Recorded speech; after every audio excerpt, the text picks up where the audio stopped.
Oh, ngomong-ngomong, apa yang harus kita lakukan dengan ibu dan anak ini? Si Jo melirik ibu dan anak yang gemetar dan pucat di sudut, lalu bertanya. Dewa Agu itu baik hati dan penyayang. Lagi pula, mereka punya kesulitan masing-masing. Kuharap Yang Mulia bisa memaafkan mereka dan memberi mereka kehidupan baru.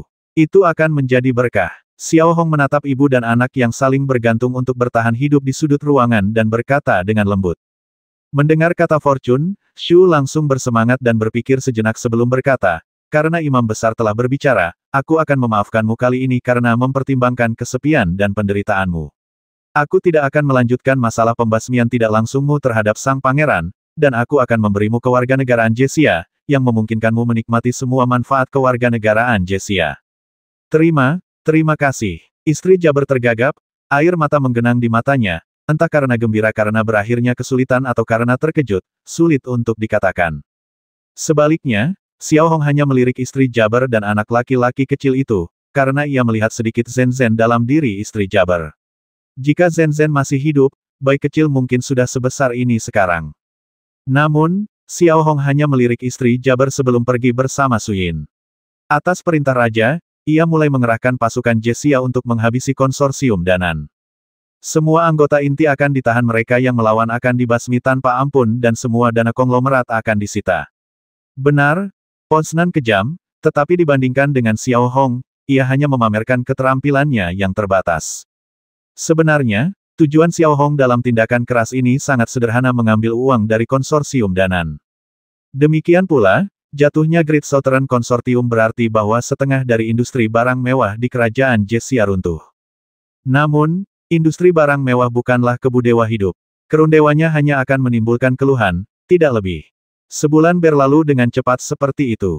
Xiao Hong, yang untuk sementara mengambil alih kendali 10 kapal perang berpola sihir dan 100.000 pasukan kerajaan Jesia, hampir secara brutal menyapu bersih konsorsium Selatan Besar.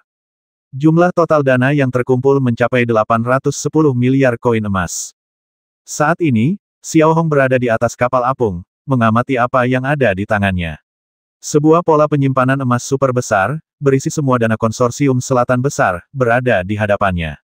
Selain Mike dan Baragan, ada juga Bis, komandan kerajaan Jesia yang berpakaian merah. Bis tampaknya baru berusia 40-an. Namun, usianya sebenarnya lebih dari 80 tahun dan memiliki kekuatan Grandmaster tingkat kelima, pangkat tertinggi di kerajaan Jesia, dan bertanggung jawab atas peperangan darat. Ia mengikuti Xiao Hong selama sebulan penuh, dan pendekatan tangan besi Xiao Hong membuatnya merinding. Seperti kata pepatah, kerajaan Jesia tidak dikenal karena semangat bela dirinya atau kehebatan bertarungnya. Sang komandan berjubah merah, praktis adalah seorang kepala keamanan kota. Namun di bulan ini, ia benar-benar menyaksikan apa arti pendekatan tangan besi. Bis merasa sulit untuk menilai pendeta tinggi di hadapannya. Ia adalah perpaduan antara berdarah dingin dan tegas. Ia juga dipenuhi rasa khawatir terhadap Xiao Hong dan hanya bisa patuh mengikuti rencana Xiao Hong. Setengah jam kemudian, saat kapal apung berlabuh di plaza tempat berlabuh kapal, Xiao Hong turun dari kapal apung dan segera memasuki aula Dewan Istana Kerajaan. Saat melihat Xiao Hong, mengenakan jubah merah yang megah, melangkah ke aula dewan, keheningan langsung menyelimuti seluruh aula. Semua orang merasakan udara di aula tiba-tiba terasa berat, dan hati mereka menegang. Mereka semua telah menyaksikan apa yang telah dilakukan Xiao Hong bulan lalu. Konsorsium Danan yang dulunya kuat telah hancur total, tanpa meninggalkan jejak. Itu adalah pemusnahan yang total dan kejam. Tindakan yang cepat dan tegas seperti itu hampir belum pernah terjadi sebelumnya di kerajaan Jesia. Yang Mulia, ini semua dana yang disita dari konsorsium besar selatan, dengan total 810 miliar koin emas. Xiao Hong berdiri di tengah aula, sedikit mengangkat lengannya yang memegang koin emas dalam jumlah besar, dan berbicara. Bahkan untuk kerajaan Jesia, lebih dari 800 miliar koin emas bukanlah jumlah yang kecil, tetapi itu bukanlah jumlah yang melumpuhkan. Saya sudah melakukan riset, dan konsorsium besar selatan memang punya motif tersembunyi. Saya berterima kasih kepada Imam Besar karena telah melenyapkan akar masalah bagi kerajaan Jesia. Mengenai 810 miliar emas, biarlah digunakan untuk biaya harian kuil Agu di masa mendatang. Saat ini, Sejo masih tampak sangat murah hati. Dewa Agu tidak suka kemewahan, dan 8.100 emas agak terlalu banyak. Aku berencana mengambil sebagiannya untuk meningkatkan mata pencaharian dan kesejahteraan warga Jesia. Ini bisa dianggap sebagai berkah dari Yang Mulia. Xiao Hong menawarkan sarannya. Sebenarnya, Xiao Hong tahu betul bahwa menghabiskan semua 8.100 miliar itu tidak baik.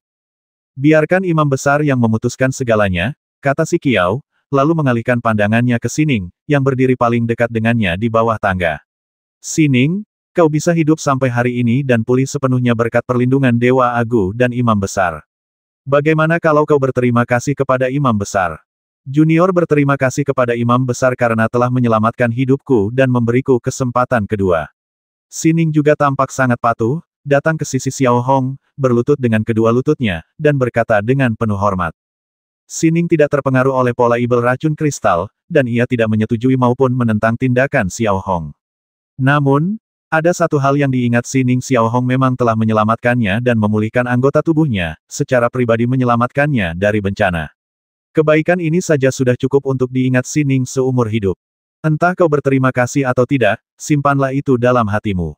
Selama kau mengabdikan diri untuk kebaikan dan peduli pada rakyat jelata, Dewa Agu tentu akan melindungimu selamanya. Xiao Hong bergerak sedikit, tanpa menatap Sining, dan berkata dengan nada ramah. Terima kasih atas bimbinganmu, Imam Besar. Aku akan mengingatnya, jawab Sining jujur, lalu dengan hati-hati berdiri dari tanah. Selain itu, tahap pertama kuil Agu di Bintang Mengjia telah selesai, dan Pendeta Agung dapat mengambil alih kapan saja. Di sana, Pendeta Agung dapat memiliki otonomi penuh, lanjut si Qiao dengan hormat kepada Xiao Hong. Aku mengerti, jawab Xiao Hong acuh tak acuh, lalu berbalik dan berjalan keluar. Kembali ke kapal apung, pola pikir Xiao Hong perlahan mulai berubah. Dengan lebih dari 800 miliar dan status kerajaan Jiexia yang sah, Xiao Hong kini tidak perlu takut lagi. Setelah beberapa tahun bekerja keras dan berjuang, Xiao Hong telah melihat harapan sekali lagi. Perintahkan Scarface untuk melakukan persiapan akhir untuk relokasi, lalu keluarkan 300 miliar koin emas untuk meningkatkan berbagai manfaat bagi warga Jiexia atas nama Dewa Agu. Perintah Xiao Hong. Dengan menawarkan 300 miliar koin emas secara langsung, Xiao Hong dengan jujur menyatakan bahwa ia berusaha merebut hati dan pikiran rakyat. Bagi sebuah negara, Xiao Hong tahu apa yang paling penting hati dan pikiran rakyat. Hanya dengan mendapatkan pengakuan dan penerimaan dari rakyat, negara dapat mencapai stabilitas jangka panjang. Jika tidak, cepat atau lambat negara itu akan runtuh. Xiao Hong tidak ingin menyerahkan tanah subur seperti kerajaan Jiexia begitu saja. Sekarang, Xiao Hong perlu mempertimbangkan bahwa dengan dana yang cukup, ia perlu mengembangkan pasukan Garda Ilahi secepat mungkin, terutama untuk membangun armada super, yang saat ini menjadi hal yang sangat mendesak. Setelah berlayar selama 3 jam penuh, saat perahu apung Xiao Hong melewati Bintang Mengjia, masih tinggi di langit, ia melihat kompleks kuil raksasa dengan ciri khas Jiexia terpantul langsung di matanya. Satu-satunya ciri khas Jiexia adalah kemewahan. Seluruh kompleks candi seukuran kota, dengan bangunan-bangunan berbagai ukuran yang tersusun secara harmonis dan teratur. Dinding-dindingnya dihiasi relief yang menggambarkan Dewa Agu, menciptakan suasana keyakinan yang mendalam. Patung-patung Agu berlapis emas dapat dilihat di mana-mana. Ini baru tahap pertama proyek, dan tahap kedua sudah berjalan penuh. Masyarakat Jiexia sungguh luar biasa bisa membangun kuil sebesar ini hanya dalam waktu 1 bulan, ujar Baragan dengan kagum sembari mengamati kompleks kuil melalui jendela pandang. Orang Jiexia tidak sederhana, ya benar, tapi coba perhatikan baik-baik di bawah sana. Siapa di antara mereka yang bekerja di bawah sana yang orang Jiexia seperti kata pepatah, uang membuat dunia berputar, dan orang Jiexia begitu kaya sehingga mereka bisa membuat dunia berputar. Xiao Hong berdiri di dekat jendela dan berkata lembut, dengan suasana hati yang sangat baik. Sekarang, Xiao Hong akhirnya memiliki pijakan yang stabil. Saat kapal apung perlahan berlabuh di area sandar kapal kuil Agu, Xiao Hong yang melangkah masuk ke kuil tersebut merasakan kemewahan dan kesucian yang luar biasa. Keseluruhan kuil, baik dari segi tata letak maupun konstruksi, didasarkan pada sketsa yang diberikan oleh Xiao Hong. Ahli desain arsitektur paling terkemuka di Tiger Universe direkrut dengan harga selangit untuk merancangnya, dan tim konstruksi terkuat dari Konsorsium Olimpiade Utara bertanggung jawab atas pembangunannya. Pada dasarnya, yang harus dilakukan kerajaan Jiexia hanyalah membayar. Sepanjang jalan, sesekali terlihat dayang-dayang cantik sedang membersihkan kuil baru itu, dan begitu melihat Xiao Hong, mereka semua berlutut memberi hormat. Kediaman Xiao Hong, yang disebut kuil Imam Besar, sangat mewah sekaligus megah. Kuil ini merupakan salah satu bangunan termewah di kuil Agu, dengan tinggi hampir 100 meter, tetapi hanya sekitar 10 lantai. Melangkah ke dalam, kita akan menemukan aula besar setinggi 10 meter, dan suasana kemewahan serta kebangsawanan terpancar darinya. Lebih dari 10 pelayan memikat, mengenakan gaun putih, berdiri di sudut. Melihat pemandangan ini, meski aku tampak tenang di luar, aku sudah merasa takjub. Sementara itu, di planet Ciravi, keempat kapal selam alienasi telah disamarkan sepenuhnya. Penyamaran ini disebut-sebut karena lapisan pelindung ultra tipis telah ditambahkan ke bagian luar kapal, yang menyebabkan sedikit perubahan pada bentuk dan warna kapal selam alienasi. Dengan cara ini, mereka tidak akan dikenali sekilas. Selama mereka berhasil mencapai bintang Menga, semuanya akan baik-baik saja. Setelah kedua kapal Avoidance sepenuhnya menyamar, membawa sejumlah orang Lord Aeronia dan Skycloud, mereka lepas landas perlahan lalu melaju menuju kerajaan Jessia. Setelah seluruh rencana migrasi selesai, perintah terakhir dari oasis kecil ini adalah meninggalkan 10.000 orang, terutama untuk terus bertanggung jawab dalam memproduksi rune sihir racun kristal. Seminggu berlalu dengan cepat, dan migrasi dari Tianyang Oasis di Bintang Kirawi ke Bintang Mengjia kini telah selesai sepenuhnya. Kompleks kuil Argu yang luas mulai ramai dengan aktivitas. Baik Lord Aeronia maupun penduduk Skycloud telah diberikan akomodasi, dan kualitas hidup mereka jauh lebih baik daripada sebelumnya. Lebih jauh lagi, rencana Xiao Hong termasuk berinvestasi besar dalam mendirikan Akademi Kuil, membuka sejumlah sekolah dasar dan menengah, dan merekrut guru-guru berprestasi dari Konsorsium Olimpiade Utara dengan harga selangit untuk bertugas di Mengjiaxing. Orang-orang ini hampir semuanya adalah mereka, dan mereka hidup sebagai orang yang percaya kepada Dewa Agu. Dengan masuknya sejumlah besar Lord Aeronia, mata hijau tua mereka tentu saja tidak luput dari perhatian Sejo dan para bangsawan Jessia. Akan tetapi, baik Sejo maupun Snin, atau bangsawan lainnya, tidak terlalu menentang hal ini, dan mereka juga tidak terlalu ragu. Hanya ada satu alasan untuk ini Dewa Argu sendiri menganjurkan gagasan kesetaraan bagi semua orang dan semua makhluk hidup.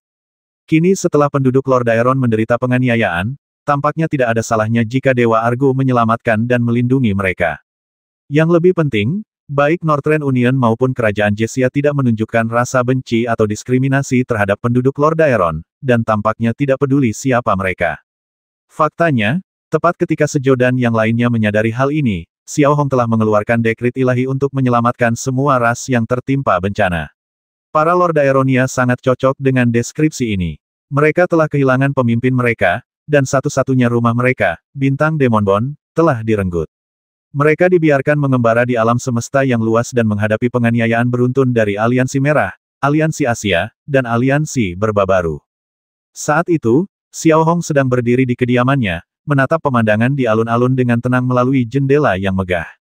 Anak-anak Lord Aeron dan anak-anak awan langit sedang memberi makan merpati di alun-alun, wajah mereka penuh senyum cerah. Jelas, mereka kembali merasakan suasana rumah. Satu-satunya cara untuk melindungi perasaan ini adalah melalui pertempuran berdarah yang diperjuangkan oleh ayah mereka.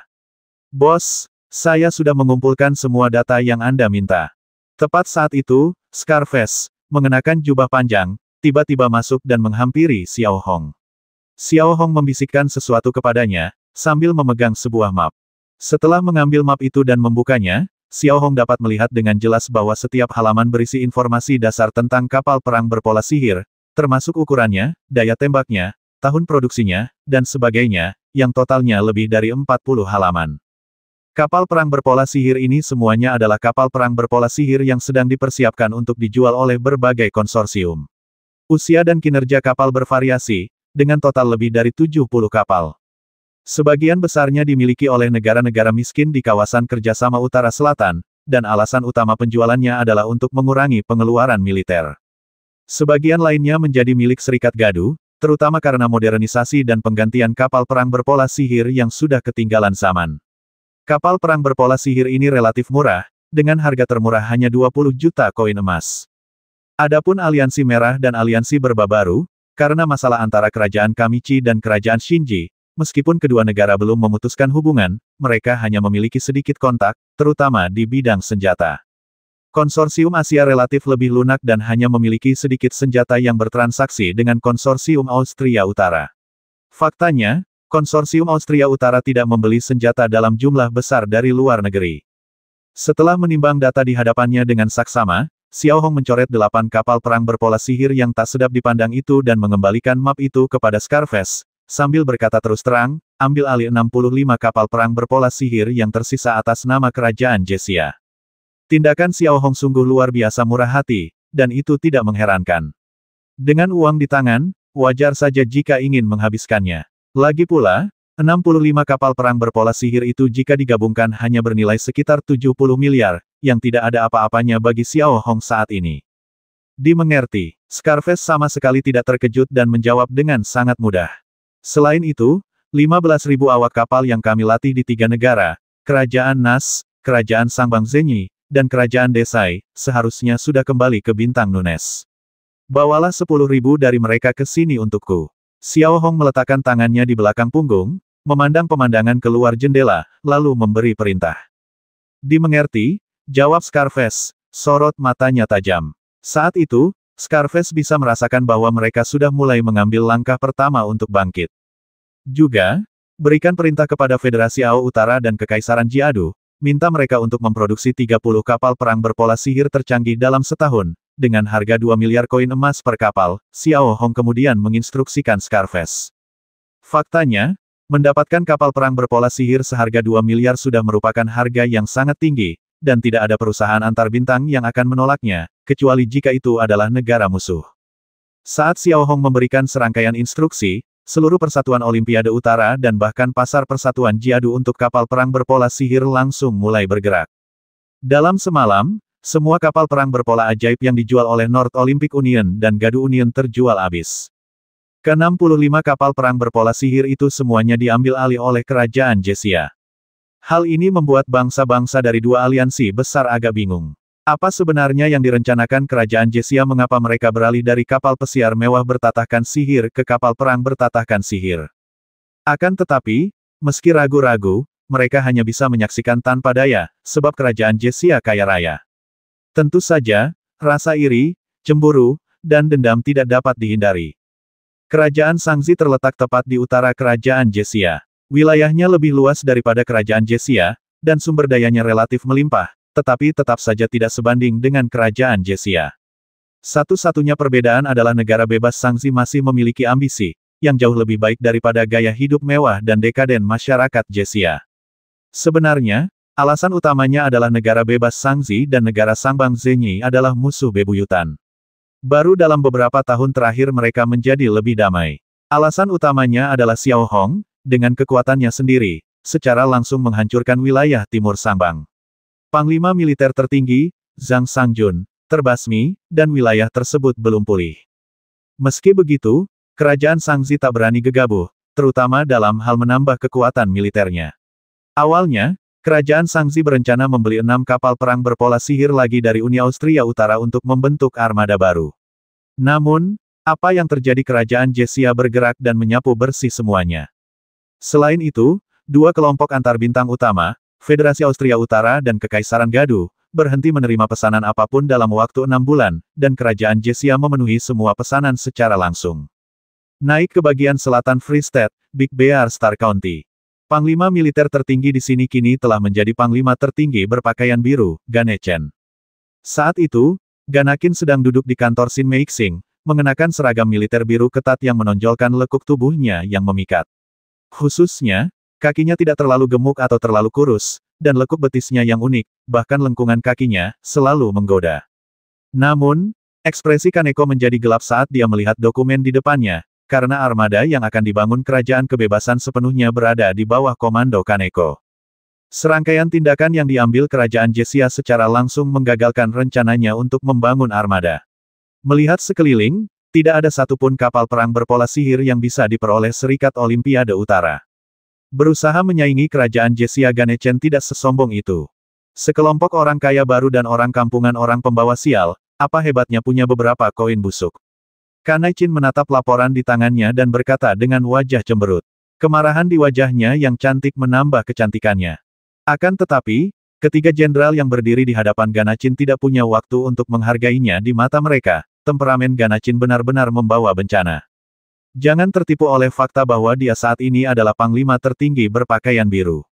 Pada dasarnya, di kerajaan Shangzi, bahkan panglima tertinggi berpakaian merah, bukan, panglima agung, tidak akan berani memprovokasi dia dengan mudah.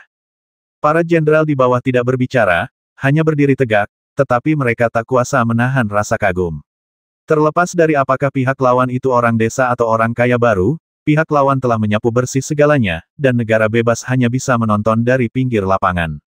Namun, mereka tidak berani mengatakan hal-hal seperti itu, karena akan dengan mudah memicu Tong Mesiu. Lalu bagaimana dengan Perses, bagaimana negosiasinya, tanya Kane Jin dingin. Ahli strategi West Point dari kerajaan Sing telah mengabaikan kita sepenuhnya, kata seorang letnan jenderal dengan hati-hati. Bang, hampir seketika letnan jenderal mengucapkan kata-katanya, Kanai Kince langsung meledak. Ia menggebrak meja dengan keras, lalu akhirnya meraung, Luo Suening itu apa, kenapa dia selalu mengendalikan Puxiu Ahong? Sudah sepakat kalau aku dan Luo Suening masing-masing akan memiliki setengahnya, dan dia sudah menggunakannya selama bertahun-tahun. Tidak ada cara lain. Pucus ada di wilayah mereka.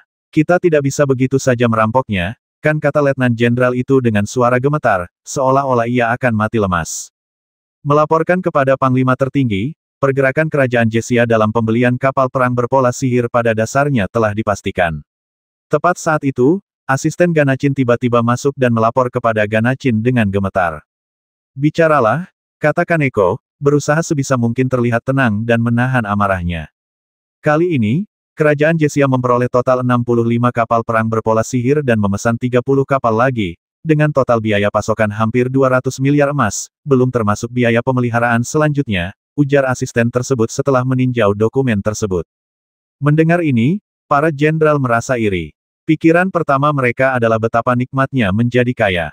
200 miliar bukanlah jumlah yang luar biasa bagi kerajaan Shangxi Freedom, tetapi itu tidak seberapa dibandingkan kerajaan Jesia, yang dapat dengan mudah menghabiskannya seperti membeli mainan. Kenapa mereka membeli begitu banyak kapal perang bertatahkan sihir, tanya Ganacin langsung, karena itulah pertanyaan kuncinya. Penting untuk dipahami bahwa kerajaan Jesia sebelumnya tidak terlalu tertarik pada kapal perang bertatahkan sihir. Saya telah menyelidiki secara menyeluruh. Kerajaan Jesia tiba-tiba mendirikan agama negara bernama Dewa Agu, yang mengusung slogan-slogan kesetaraan bagi semua makhluk dan kebajikan bagi semua orang. Agama ini memungkinkan orang untuk memasuki apa yang disebut surga untuk sementara waktu. Kuil itu terletak di bintang Mengjia. Penanggung jawab kuil itu misterius. Yang kita tahu hanyalah bahwa ia disebut Imam Besar. Ke-65 kapal perang berpola sihir itu dibeli oleh Imam Besar atas nama kerajaan Jesia. Jawab asisten itu, kata demi kata. Agama negara Dewa Agu rakyat kerajaan Jesia benar-benar bodoh. Pendeta agung itu jelas penipu, berencana mengambil cukup banyak nutrisi dari tanah kerajaan Jesia yang kaya untuk memperkuat dirinya. Sijo itu semakin bodoh seiring bertambahnya usia, kata Ganaikin sambil sedikit menyipitkan matanya. Para jenderal lainnya tetap diam dan mendengarkan dengan tenang.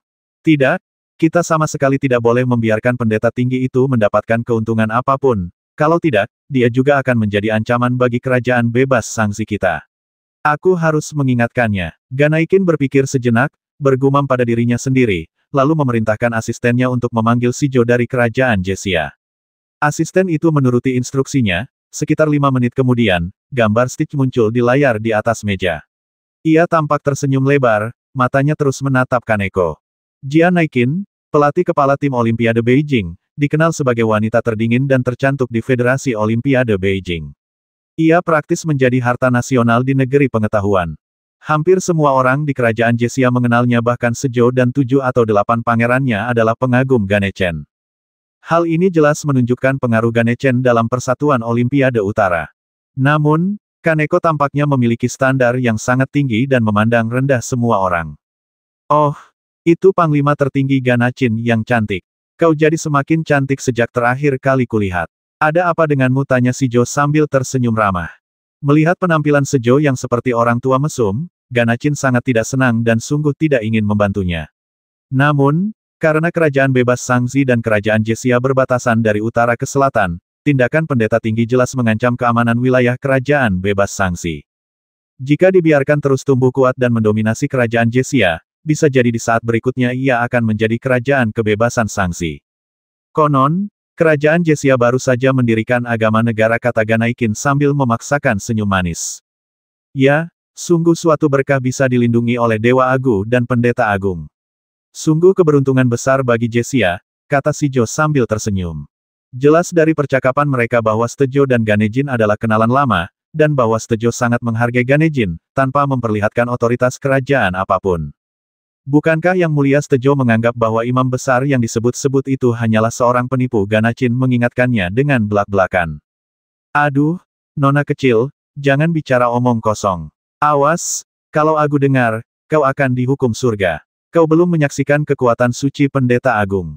Mendengar kata-kata Ganaikin, si Kiao langsung gugup. Kekuatan ilahi apa itu, cuma tipuan dukun? Kan sayang sekali Pak Tua Sejo begitu pikun, polos seperti selembar kertas kosong. Ganakin berpikir dengan nada meremehkan, tetapi ia tak mampu mengungkapkannya. Ia malah memasang wajah tersenyum lagi dan berkata, Dewa Agu begitu sakti, wanita rendahan ini ingin melihatnya sendiri. Apakah Yang Mulia Sejo punya waktu untuk mengatur pertemuanku dengan pendeta agung? Bertemu boleh saja, tapi jangan bersikap tidak hormat kepada imam besar, Sijo mengingatkannya dengan ramah. Jelas, wanita cantik membuat segalanya lebih mudah, sebuah pepatah yang juga terbukti dalam hubungan antara kerajaan Shangzi dan kerajaan Jiexia.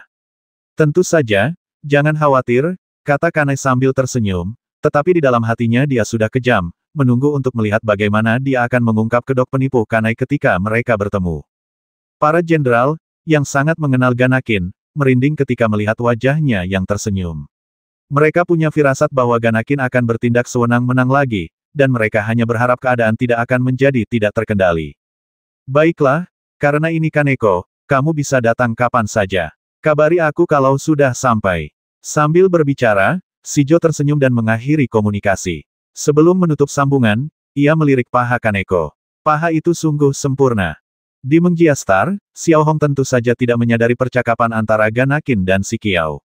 Saat itu, Xiao Hong sedang duduk di kantornya yang mewah, memandangi serangkaian dokumen di tangannya. Salah satunya adalah daftar akuisisi kapal perang berpola sihir.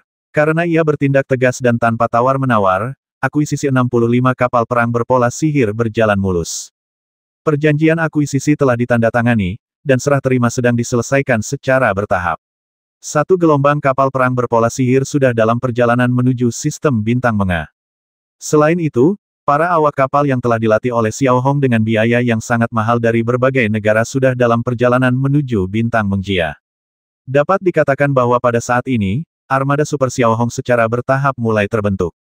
Setelah kapal perang berpola sihir dan awaknya berada di tempatnya, dan setelah periode penyesuaian singkat, pasukan tempur antar bintang pada dasarnya dapat dibentuk. Kekuatan tempur Angkatan Darat akan sepenuhnya dipercayakan kepada elf. Setelah mengumpulkan informasi yang ada, Xiao Hong berjalan menuju deretan kotak kayu indah di belakangnya. Setelah membukanya, ia dapat melihat dengan jelas bahwa setiap kotak berisi satu set rune sihir penguat sinyal. Totalnya ada 7 kotak, yang berarti 7 set. Setelah armada super terbentuk, Xiao Hong berencana mengirimkan 7 skuadron kapal perang bertatahkan sihir untuk mencari anggota Ksatria Pemakaman dan Lord Daeronia dari Provinsi Skyrim. Jika memungkinkan, ia akan membawa mereka ke kerajaan Jiexia untuk memperkuat pasukan darat Xiao Hong saat ini. Xiao Hong yakin bahwa, dalam hal peperangan planet saja, pasukan Lord Daeron benar-benar yang terbaik di Tiger Universe. Dengan kekuatan darat dan kekuatan antar bintang yang ada, langkah Xiao Hongsuo selanjutnya adalah merebut kembali bintang Demon Bond milik rakyat Lord Daeron dan memulai perjalanan untuk memulihkan negara mereka. Tepat saat Xiao Hong tengah menggambarkan hal ini dalam benaknya, rune sihir komunikasinya tiba-tiba bergetar, meminta panggilan dari Raja Sijo. Yang Mulia, ada apa? Xiao Hong bertanya lembut saat telepon tersambung. Begini, baru saja aku tahu kalau Panglima berpakaian biru dari Kerajaan Bebas ingin datang ke Bintang Mengjia untuk memberi penghormatan kepada Dewa Agu. Aku ingin tahu apa pendapat pendeta tinggi, tanya Sijo hati-hati. Oh, kata Xiao Hong tenang, tetapi pikirannya berkecamuk. Mengapa orang-orang dari Kerajaan Shangzi tiba-tiba ingin memberi penghormatan kepada Dewa Agu? Ketika membicarakan Kerajaan Shangzi, orang pertama yang terlintas di pikiran Xiao Hong adalah Kaneko. Ia bertanya-tanya bagaimana keadaan Kaneko sekarang. Dewa Agu bersedia menerima siapapun, tidak apa-apa, jawab Xiao Hong dengan tenang. Wajar saja, tapi komandan berbaju biru yang datang itu agak istimewa. Namanya Ganakin, dan dia agak licik. Intinya, tak seorang pun di Persatuan Olimpiade Utara bisa sepenuhnya menaklukkannya. Kalau gadis itu bertindak terlalu ekstrim, kuharap imam besar akan bersikap lunak padanya, kata si Kiao hati-hati, menyadari sikap Xiao Hong yang agak pendiam. Mendengar nama Ganakin, jantung Xiao Hong berdebar kencang. Ia tak menyangka Kanakin akan datang mencarinya meskipun ia sendiri tidak pergi mencarinya. Tidak apa-apa, siapapun yang melihat Dewa Agu akan sujud dan menyembahnya. Xiao Hong berhenti sejenak, masih berbicara dengan tenang. Namun, si Qiao, yang berdiri di samping, agak skeptis ketika mendengar Xiao Hong mengatakan ini. Membuat Ganakin memujanya agak berlebihan, ya. Sebagai tetangga dekat, si Jo tahu banyak tentang Ganacin. Ia adalah seorang wanita yang kecantikan dan temperamennya berbanding lurus. Konon, Persatuan Olimpiade Utara tidak lagi menemukan lawan tetapi justru terlibat dalam perseteruan sengit dengan Losanin dari Kerajaan Sing atas kapal induk berpola sihir, yang menyebabkan keresahan di kedua belah pihak. Tapi bagaimana mungkin si Jo bisa mengatakannya secara langsung? Ia hanya bisa mengangguk setuju, berharap dalam hatinya bahwa Dewa Agu bisa menaklukkan monster itu. Lalu 3 hari kemudian, saya akan mengatur agar Panglima Tertinggi Ganekin datang dan memberi penghormatan kepada Dewa Agu. Sambil berbicara, si Jo dengan hati-hati mengakhiri komunikasi. Ketika kabar bahwa Panglima Ganekin berniat datang dan memuja Dewa Agu menyebar, hal itu segera menarik perhatian banyak selebritas di kerajaan Jesia. Yang pertama tertarik adalah 7 atau 8 putra Sejo, yang semuanya bermimpi menikahi Ganekin sebagai ratu mereka, terutama karena kaki indahnya terkenal di seluruh kerajaan Jesia. 3 hari berlalu dengan cepat. Armada Sakin Ganacin melintasi perbatasan dan perlahan-lahan berlayar memasuki wilayah kerajaan Jesia. 2 kapal perang berpola sihir kerajaan Jesia kemudian bergabung dengan Armada Sakin, sebuah etiket antar negara antar bintang. Pada saat ini, Kaneko sedang duduk di kursi utama Sakin, ekspresinya dipenuhi dengan sikap dingin dan arogansi. Di samping Ganekin duduk 4 jenderal, ekspresi mereka agak aneh. Mereka sudah tahu bahwa perjalanan Ganekin adalah untuk menantang pendeta tinggi dan menyingkirkan cadar kemunafikannya, tetapi konsekuensinya masih belum diketahui. Tidak dapat disangkal, Kanechan adalah petarung yang terampil dan pemimpin militer yang cakap, tetapi ia juga merupakan sumber masalah besar. Namun, jika dipikir-pikir kembali, jika Dewa Agu tumbuh lebih kuat, ia akan menjadi ancaman besar bagi kerajaan Sangsi. Hanya saja, pendekatan Kanejin agak tidak konvensional alih-alih menggunakan cara diplomatik, ia justru langsung mengungkapnya.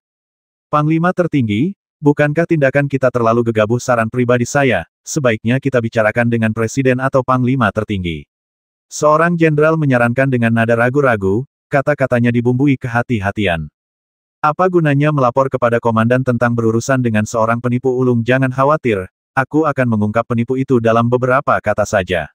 Kanaikin menyipitkan matanya sedikit, memasang ekspresi kejam. Ganacin merasa jijik dan dendam terhadap Dewa Agu maupun Pendeta Agung. Di satu sisi, hal itu menyangkut keselamatan kerajaan Sangzi, dan di sisi lain, Ganacin akhirnya berhasil membujuk Dewan untuk menambah armada berpola sihir, tetapi semuanya malah hancur.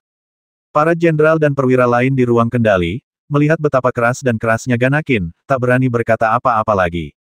Mengetahui temperamen Ganakin dengan baik, mereka tahu jika mereka terus bicara, setidaknya mereka akan dimarahi, atau paling buruk diusir dari kapal perang berpola sihir itu. Ganakin hanyalah ibel yang berkedok kecantikan. Setelah 6 jam berlayar, armada Haikin, yang terdiri dari 6 kapal perang berpola sihir, dan 2 kapal perang berpola sihir Jesia, akhirnya tiba di sistem bintang Menga. Berbeda dengan sistem bintang Baigan yang dipenuhi dengan arsitektur antar bintang yang mewah di ruang hampa, seluruh sistem bintang Menga lebih terkendali dan kurang memiliki kemewahan yang mencolok. Namun, ketika Haikin melewati atmosfer bintang Mengjia, hal pertama yang terlihat adalah kuil Agu yang megah.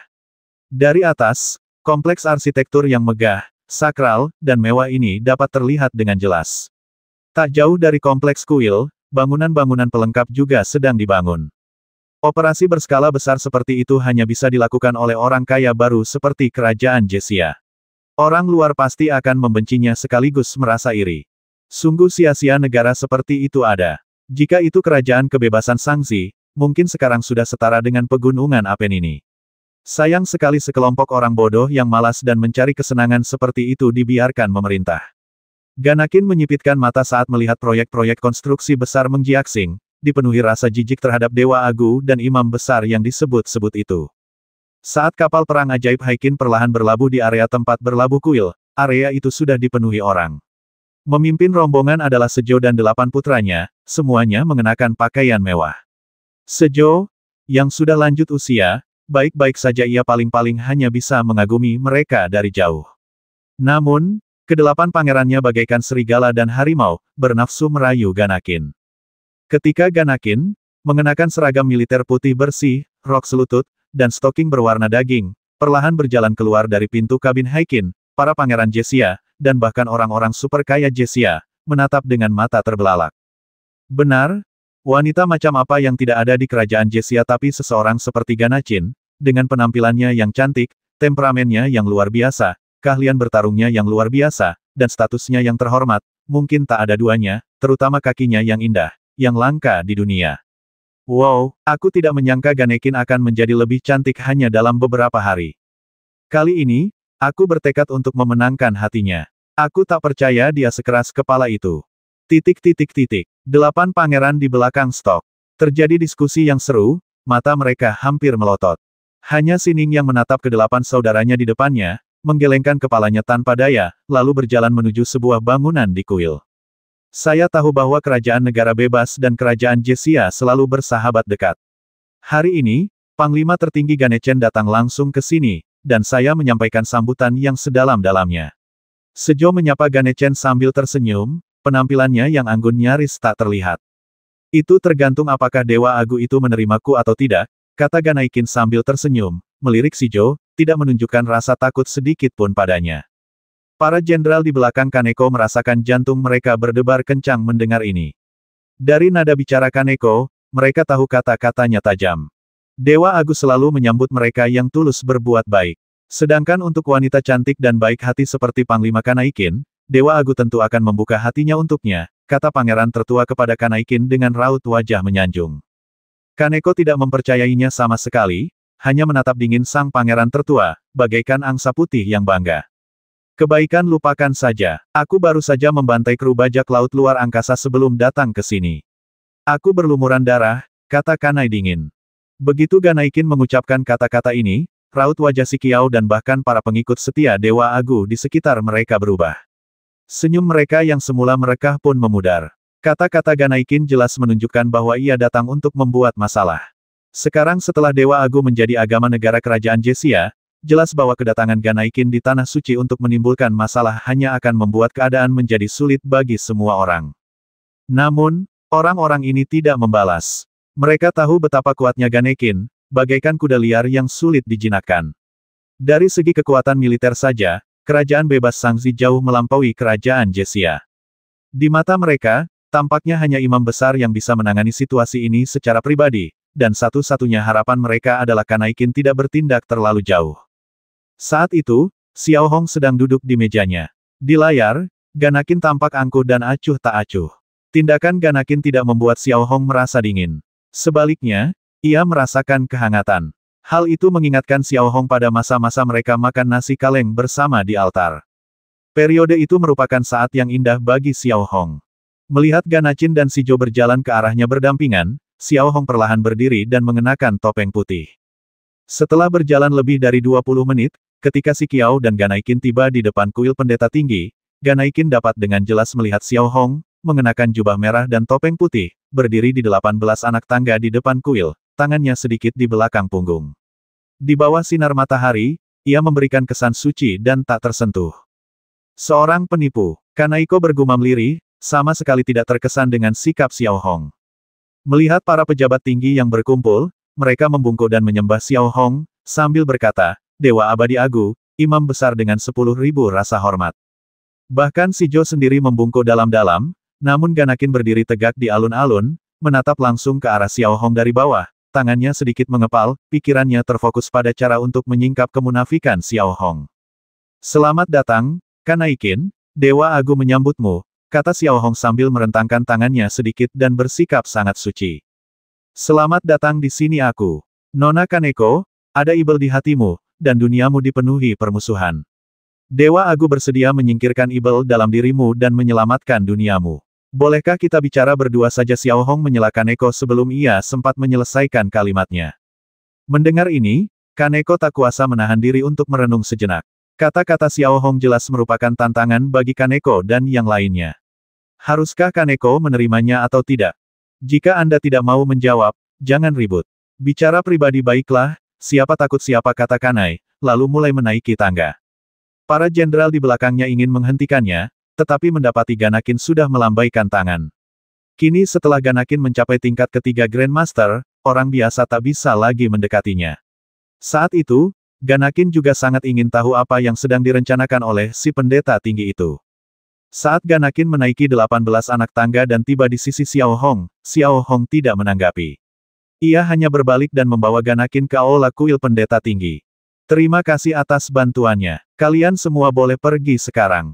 Xiao Hong melirik ke 8 pelayan di aula dan berkata dengan nada yang sangat tenang. Menghadapi perintah Xiao Hong, ke-8 dayang itu tentu saja tidak berani melawan. Mereka membungkuk kepada Xiao Hong dan dengan patuh keluar, lalu menutup perlahan kedua pintu kayu yang megah dan berhias di belakang mereka. Seketika, hanya Jianaikin dan Xiao Hong yang tersisa di aula besar, dan suasana menjadi sunyi senyap. Duduklah. Xiao Hong dengan lembut mengangkat tangannya ke arah kursi kayu di aula dan berkata dengan nada normal. Akhirnya kau menunjukkan sifat aslimu.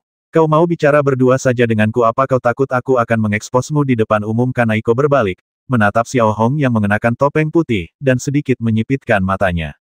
Ya, kata Xiao Hong langsung, nadanya menjadi sangat santai. Siapa kau sebenarnya? Melihat sikap tenang Xiao Hong, Kanaikin sedikit bingung dan bertanya dengan hati-hati. Sebuah jari ramping diam-diam diletakkan di atas kantong berpola ajaib itu. Ia merasa pria di depannya ini aneh. Ini aku, kata Xiao Hong, lalu perlahan mengangkat tangannya, melepas topeng putihnya, dan memperlihatkan wajahnya. Saat penampilan Xiao Hong perlahan mulai terungkap, tatapan Kanako yang awalnya curiga dan waspada terhenti, lalu secerca emosi muncul di matanya. Ah Hong, setelah sekian lama, Kanako akhirnya mengeluarkan suara itu, suaranya sedikit bergetar. Lalu, tanpa menghiraukan apapun, ia melemparkan dirinya ke pelukan Xiao Hong dan memeluk lehernya erat-erat. Dalam sekejap, Xiao Hong merasakan aroma harum yang familiar tercium ke arahnya, dan dadanya ditekan oleh dua benda lembut, yang membuat jantung Xiao Hong gelisah. Melihat Kaneko menekan seluruh tubuhnya ke arahnya tanpa ragu-ragu, Xiao Hong dengan hati-hati meletakkan tangannya di pinggang ramping Kaneko. Dapat dikatakan bahwa Xiao Hong saat ini bukan lagi pemuda naif yang hanya mengubur dirinya dalam kultivasi dan berfokus pada penelitian di altar suci. Kukira kau sudah mati, kata Kanai, suaranya agak tercekat emosi. Ia membenamkan kepalanya dalam-dalam di bahu Xiao Hong, membuat leher Xiao Hong terasa lembab. Tidak seorang pun memiliki kemampuan untuk membasmiku, kata Xiao Hong lembut sambil memeluk Kanaikin. Kalau kau belum mati, kenapa kau tidak mencariku? Kenapa kau tidak menghubungiku? Kanai tiba-tiba mendongak dan menatap Xiao Hong. Setelah melewati banyak pengejaran dan kesulitan, akhirnya aku sampai di sini. Aku baru saja akan menghubungimu ketika kau muncul. Mungkin ini takdir, jawab Xiao Hong setelah berpikir sejenak, jelas semakin fasih berbicara dengan perempuan. Melihat Kaneko lagi, dia hanya cemberut sedikit, bersikap sopan dan tunduk, sangat berbeda dari komandan cantik yang dingin, sombong, dan angkuh yang sebelumnya. Sekarang, kau tidak akan menampakkanku, kata Xiao Hong sambil tersenyum, menopang pinggang Jianaikin. Aku benci kamu, bisik Kanaikin sambil mengepalkan tangan kecilnya dan menepuk pelan dada Xiao Hong, sementara rona merah samar muncul di wajahnya. Setelah itu, Xiao Hong dan Jianaikin duduk di kursi kayu dan mengobrol dengan gembira. Setelah mengetahui bahwa Xiao Hong masih hidup, Kanai tentu saja sangat gembira. Lagi pula, menurut Kanai, kuil Agu adalah milik Xiao Hong, dan praktis tidak berbeda dengan miliknya. Dan satu hal lagi, ada sesuatu yang harus kau putuskan untukku. Luo Xuening telah mengambil alih Puxius.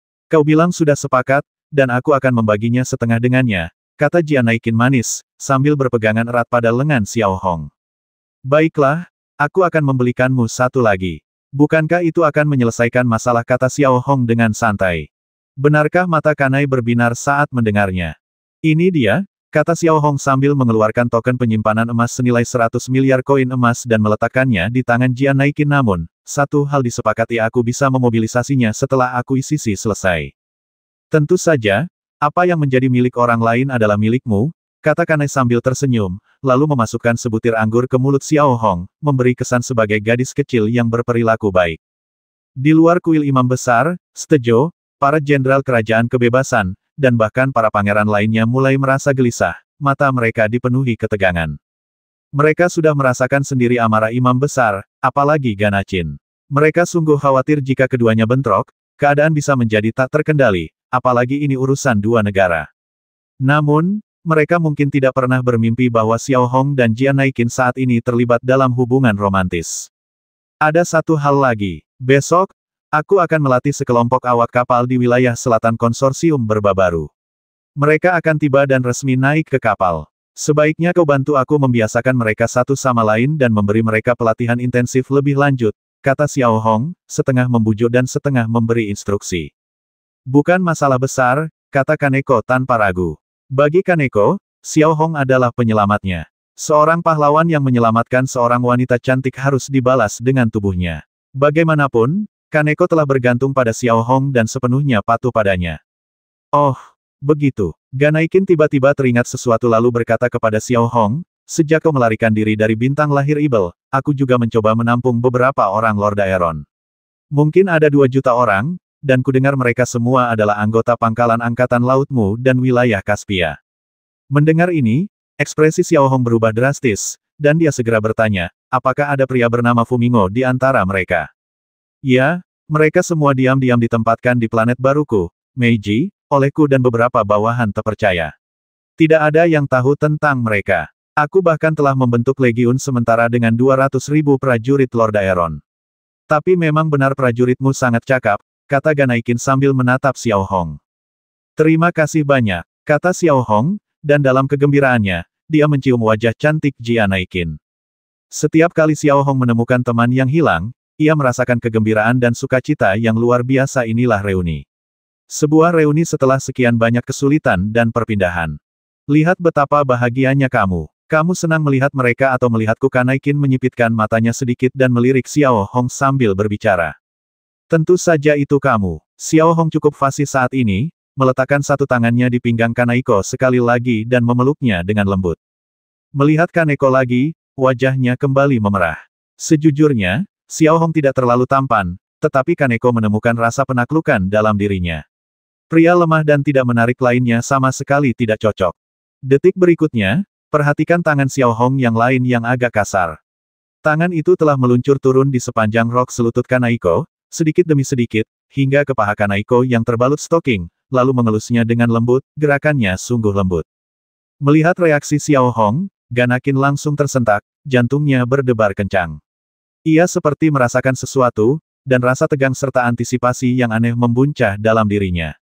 Kemudian, bibir Xiao Hong dengan lembut mendekat dan mengecup sudut bibir Kaneko, lalu dagunya yang indah dan lehernya yang putih. Akhirnya, Xiao Hong berubah seperti serigala, dengan rakus membelai paha dan tubuh Kaneko dengan satu tangan. Menghadapi situasi seperti itu untuk pertama kalinya, Kaneko tak kuasa menahan gemetar, jantungnya berdebar kencang, dan ia ingin mendorong Xiao Hong menjauh, tetapi ia mendapati tubuh Xiao Hong sekeras dan sekuat pelat baja. Dengan kekuatan Kaneko sebagai Grandmaster tingkat 3, ia sama sekali bukan tandingan Xiao Hong. Akhirnya, tubuhnya lemas dan dia hanya bisa membiarkan semuanya berjalan sebagaimana mestinya, sesekali mengeluarkan erangan. Setelah beberapa saat penuh kelembutan, Xiao Hong mengangkat Kaneko dan membawanya menaiki tangga menuju kamar tidurnya, di mana tubuh besarnya menekan Kaneko ke bawahnya. Karena sudah berpengalaman di bidang itu, daya tahan Xiao Hong terhadap perempuan sudah lemah. Apalagi, dengan 7 atau 8 pelayan yang terus-menerus berkeliaran di sekitarnya akhir-akhir ini, dan ia tidak diizinkan menyentuh mereka, Xiao Hong sudah terbakar nafsu. Perjuangan simbolis Ganakin sama sekali tidak efektif di mata Xiao Hong, malah menyulut keliarannya saat ia mencium seluruh tubuh Ganakin, terutama kakinya yang sempurna.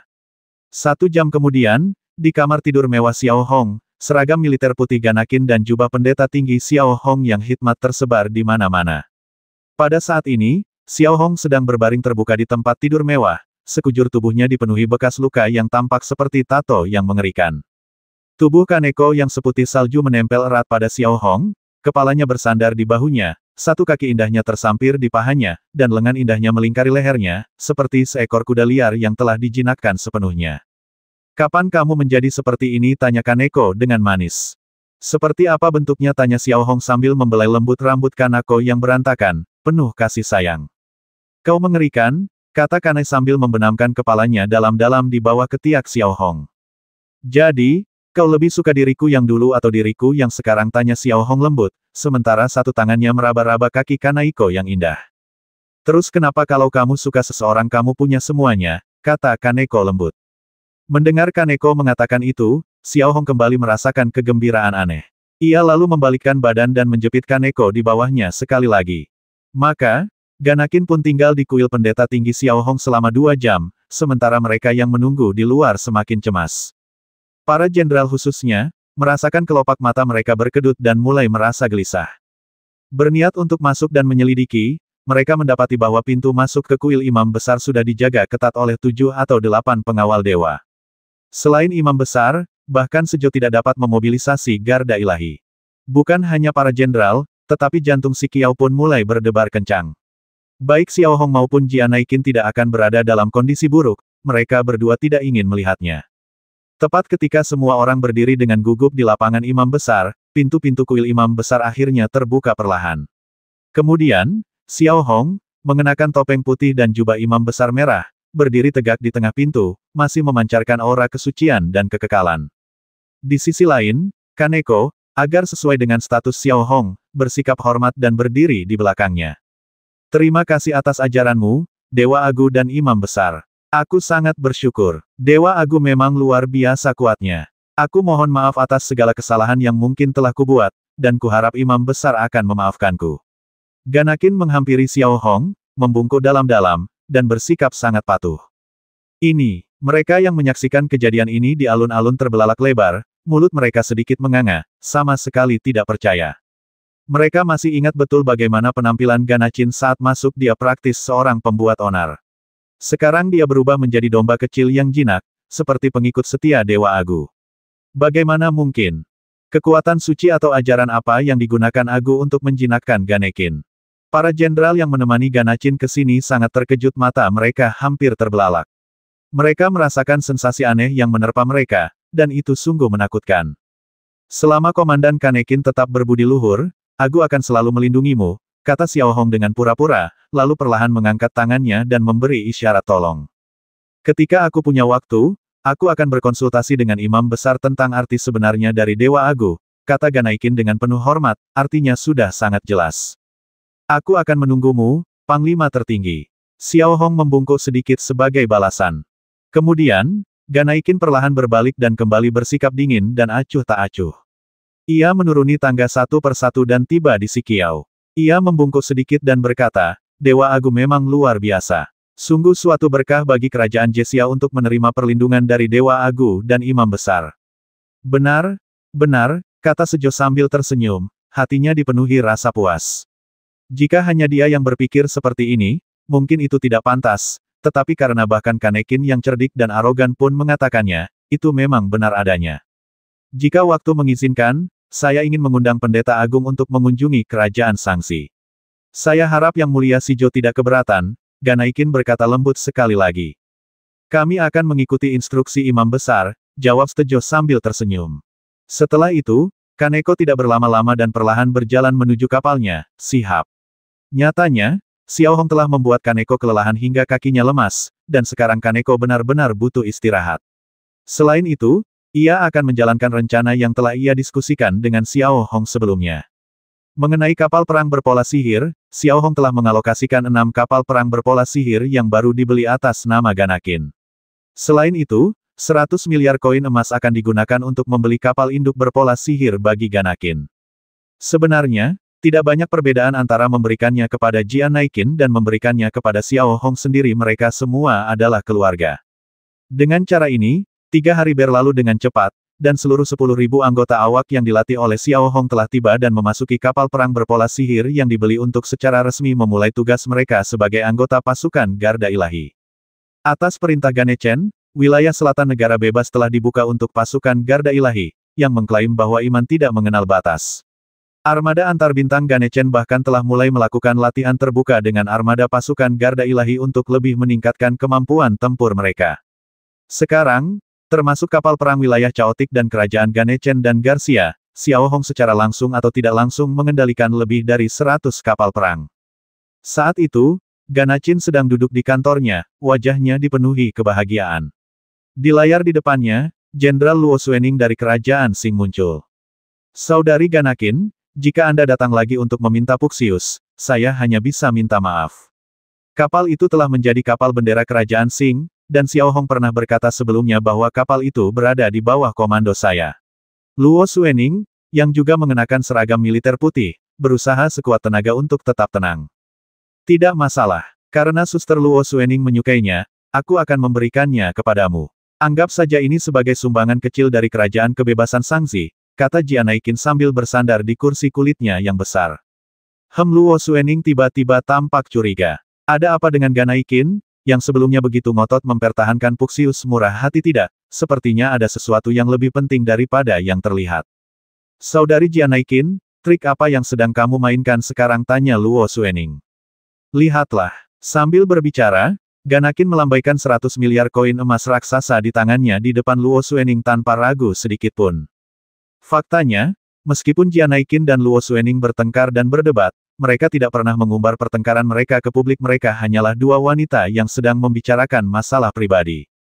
Melihat Ganakin telah mengungkapkan pola penyimpanan emas senilai 100 miliar koin emas, ekspresi Luo Suening berubah. Bagi kerajaan Qing dan kerajaan Shangzi, 100 miliar koin emas adalah jumlah uang yang sangat besar. Berapa harga kapal induk berpola sihir itu? Biaya pembuatannya 20 hingga 30 miliar dan hanya bernilai 40 hingga 50 miliar saat dijual. Namun, raut wajah Luo Suening segera kembali tenang, dan ia berkata sambil tersenyum, Saudari Jianaikin, siapa pria kaya yang pernah kau kencani konon? Ada banyak pangeran yang buruk rupa di kerajaan Jiexia di selatan. Kau tidak akan menawarkan diri kepadanya demi uang, kan? Mendengar kata-kata Luo Suening, Jianaikin merasa amarahnya meluap, tetapi segera mereda. Terserah kau saja. Aku akan pergi mengambil kapal induk pola ajaib. Sampai jumpa. Setelah pamer di depan Luo Suening, Jianaikin segera memutus komunikasi dan kemudian menggunakan wewenangnya sebagai panglima tertinggi untuk merilis pesan mengejutkan di platform informasi militer negara bebas Shangzi 70 miliar koin emas untuk membeli kapal induk berpola ajaib. Kata-kata Ganacin singkat, tetapi menyebar seperti bom. Faktanya, 70 miliar koin emas untuk mendapatkan kapal induk berpola ajaib itu harga yang sangat mahal. Perlu diketahui bahwa harga kapal induk berpola ajaib yang baru hanya 40 miliar koin emas, dan yang lebih baik harganya 50 miliar koin emas. Kecuali jika itu sesuatu seperti peri kekaisaran Gadu atau kapal induk berpola sihir kelas tahta raja milik Federasi Apenini, harganya tidak akan melebihi 100 miliar. Ganaikin sendiri tidak menyebutkan secara pasti apakah benda itu baru atau lama, atau spesifikasi pastinya. Kerajaan antar bintang sejati, tidak seperti kerajaan yang memiliki pembawa sihir besar, tidak akan memilih untuk menjual, tetapi dihadapkan dengan harga yang ditawarkan Ganaikin, mereka semua agak tergoda. Kurang dari sehari setelah pesan itu dikirim, Ganacin menerima pesan dari 7 atau 8 negara antar bintang yang menanyakan jenis akuisisi yang diinginkannya. Pada saat ini, Ganacin akhirnya bisa merasakan bagaimana rasanya menjadi kaya, dan mereka semua menanggapi, dengan syarat bahwa pengangkutnya minimal 80% baru, berukuran sedang atau lebih besar, dan mampu membawa lebih dari 8.000 pesawat terbang berpola ajaib dan drone. Tepat saat Ganacin sangat gembira dan mulai berdiskusi dengan para komandan berpakaian merah dari berbagai negara, rune sihir komunikasi pribadi Ganacin tiba-tiba bergetar, meminta panggilan dari ayah Ganacin, Ganacin Tetsu. Begitu Ganaikin menelepon, sesaat kemudian, seorang pria parubaya berusia 50-an, mengenakan jas panjang hitam, muncul di layar. Meskipun sudah parubaya, wajahnya yang tampan masih terlihat, tetapi kantung matanya terlihat jelas. Haruskah aku memanggilmu Tuan Presiden sekarang? Atau haruskah aku memanggilmu ayah? Tanya Kaneko, bersikap seperti anak perempuan saat melihat ekspresi serius Kaneko. Jangan bercanda, aku tanya, dari mana uang 70 miliarmu itu? Dewan sudah mulai menginterogasimu dan melakukan penyelidikan rahasia sepanjang sore, tapi mereka tidak menemukan kesalahan apapun. Aneh bagiku. Lagi pula, kau belum menyentuh sepeser pun dana untuk membangun armada barumu. Kane Tetsuya berkata dengan ekspresi serius, nadanya menunjukkan sifat seorang ayah yang penuh tanya. Ia terus mengamati Kanai Koto dari atas ke bawah, merasa ada yang tidak beres. Jangan khawatir, intinya, uang itu berasal dari cara yang jujur. Tidak ada penggelapan, pencurian, atau perampokan, kata Kanaiko, berpura-pura menggemaskan. Jangan kira aku tidak tahu. Kau baru saja pergi ke kerajaan Jiexia beberapa hari yang lalu, dan tiba-tiba kau punya uang saat kembali. Tidakkah kau pikir itu aneh? Aku tahu banyak pangeran di kerajaan Jiexia menyukaimu, dan kau sudah tidak muda lagi. Aku tidak keberatan, tapi kau harus bicara dengan ayahmu tentang siapa mereka. Jangan tertipu, lanjut Kanai Z. Pangeran-pangeran Jesia itu bebek-bebek buruk rupa itu, mereka pikir bisa menarik perhatian Kuci. Ganakin memasang ekspresi meremehkan. Kau masih memikirkan Xiao Hong biar ku beritahu, bahkan belum pasti apakah Xiao Hong masih hidup atau sudah mati, dan Xiao Hong bukan orang biasa. Menjadi wanitanya akan sangat sulit, kata Kanai-tetsu dengan sungguh-sungguh. Sebenarnya, ia tidak bisa berbuat apa-apa tentang Kanai Kotoko. Aku rela menanggung kesulitan ini. Aku suka Xiao Hong, dan uangnya dari sumber yang sah. Aku hanya tidak bisa memberitahumu sekarang. Oke, aku lelah. Aku mau istirahat. Jian Naikin tidak tahan lagi dengan kelambanan ayahnya, jadi ia mengakhiri panggilan dan melanjutkan membahas akuisisi kapal induk berpola sihir itu. Pikiran untuk memiliki kapal induk besar berpola ajaib yang membuka jalan bagi mereka membuat Ganacin bersemangat. Lebih jauh lagi, sisa 30 miliar koin emas lebih dari cukup untuk menutupi biaya pemeliharaan selama beberapa tahun. Di Mengjia Star, Xiao Hong sedang menghubungi Fumingo saat itu. Ia lega mengetahui Fumingo dan kelompoknya selamat. Di sisi lain, Fumingo sangat tersentuh ketika melihat Xiao Hong. Tak ada yang lebih membahagiakan daripada bisa bertemu kembali dengan Yang Mulia. Selama bertahun-tahun, kami telah mampu menjalani kehidupan yang relatif damai di kerajaan Sangzi berkat perlindungan Panglima tertinggi Ganecen. Selain itu, karena semua anggota pangkalan Angkatan Laut masih utuh, kami juga mulai memproduksi beberapa produk sesuai kemampuan kami untuk menopang penghidupan kami sendiri dan berusaha sebaik mungkin agar tidak menjadi beban bagi Panglima tertinggi Ganecen, kata Fumingo, matanya sedikit memerah. Kau telah melewati masa-masa sulit selama beberapa tahun terakhir, dan aku jamin, suatu hari nanti kita akan kembali ke Bintang Ibel, dan itu akan segera terjadi, kata Xiao Hong dengan sungguh-sungguh. Fumingo tidak menanggapi, tetapi hanya mengangguk penuh semangat. Lalu, bagaimana situasi teknis dan personel di Pangkalan Angkatan Laut, tanya Xiao Hong. Semua personel di Pangkalan Angkatan Laut di sini utuh, termasuk awak kapal selam berpola ajaib, semua teknologi mereka telah dilestarikan, jawab Fumingo. Bagus sekali. Aku akan mengirimkan kapal perang berpola sihir kepadamu sekarang juga. Kamu bisa membongkar dan mempelajarinya. Aku juga akan menginvestasikan 50 miliar sebagai dana penelitian dan pengembangan pertama. Xiao Hong berpikir sejenak lalu berkata, baik, Yang Mulia, saya pasti akan memenuhi harapan Anda dan berusaha keras mengembangkan kapal perang pertama yang bertatahkan sihir untuk Kekaisaran Lord Daeron, kata Fumingo, berlutut di hadapan rune sihir komunikasi, kata demi kata. Kuharap suatu hari nanti kita merebut kembali planet Demonbon, kita akan memiliki kapal perang dengan rune buatan rakyat Lord Daeron. Lord Daeron perlu memulihkan negaranya dan bangkit kembali, dan pangkalan angkatan laut itu adalah kuncinya, Xiao Hong kemudian menginstruksikan Fumingo. Dimengerti, Yang Mulia, jawab Fumingo tegas. Setelah berdiskusi singkat dengan Fumingo, Xiao Hong, yang komunikasinya terputus, segera memerintahkan bawahannya untuk mengirim Good ke New Plum Star. Good, yang kini telah berlayar selama 1000 tahun, hampir tak mampu menahan peperangan berintensitas tinggi. Meskipun telah direnovasi, badannya sudah terlalu tua. Sebagai kapal perang bertatahkan sihir warisan Lord Daeron, menjadikannya subjek penelitian Pangkalan Angkatan Laut mungkin merupakan takdir terbaik baginya, dan ini bisa dianggap sebagai tindakan kesetiaan terakhirnya kepada Kekaisaran Lord Daeron. Nama kapalnya, Good, akan tetap ada selamanya. Tepat saat Xiao Hong memberi perintah ini, Scarface perlahan masuk dan melapor kepada Xiao Hong, bos, 7 kapal perang berpola sihir telah menyelesaikan pemasangan pola sihir penguat sinyal dan siap berlayar kapan saja. Berikan perintah untuk segera berlayar sesuai dengan peta navigasi yang telah ditetapkan, Xiao Hong mengeluarkan perintah tanpa ragu-ragu. Momen ini juga menandakan bahwa Xiao Hong telah mengambil langkah pertama menuju balas dendam dan pemulihan kerajaannya. Sekarang mereka memiliki 100 kapal perang berpola penyihir. Selama mereka dapat menemukan sebagian besar orang Lord Daeron dan mengatur ulang pasukan Skyrim, Xiao Hong akan memiliki kondisi dasar untuk merebut kembali bintang Demonbon. Terlebih lagi, melalui negara bebas Sangzi, Xiao Hong telah mengetahui bahwa separuh kapal cabang yang memisahkan diri dari perampokan telah direbut oleh Uni Apenini. Mereka tidak menyembunyikan apapun dan dengan jujur mengumumkan jumlah kapal yang direbut. Sekalipun Berbabaru dan Aliansi Merah ingin menganiaya mereka tidak berdaya dan hanya bisa menyaksikan tanpa daya. Xiao Hong berterima kasih kepada Uni Apenini atas hal ini. Sedangkan separuh lainnya, Xiao Hong hanya bisa mencarinya sedikit demi sedikit di alam semesta yang luas melalui rune sihir interaktif dan set rune sihir penguat sinyal. Suatu hari, penduduk Lord Daeron akan bersatu kembali di planet Demonbon, dan Xiao Hong sangat menantikan hari itu. Di wilayah utara kerajaan Sangbang Zhenyi, sejak masyarakat Sanlong menyuap Asti, Gubernur Kabupaten Lin Beixing, dengan sejumlah besar koin emas, meskipun Plato secara pribadi memerintahkan agar penjualan pola sihir racun kristal dalam bentuk apapun dilarang keras, Kabupaten Linbei telah sepenuhnya tenggelam oleh pola sihir racun kristal. Pola sihir racun kristal dijual secara gegabah di berbagai tempat hiburan tanpa memperhatikan akibatnya. Sue Xuanrong, yang sementara mengambil alih perkumpulan Sanlong, juga bermain dengan sangat hati-hati. Perkumpulan Sanlong tidak lagi pergi ke Kabupaten Linbei untuk menjual pola sihir racun kristal.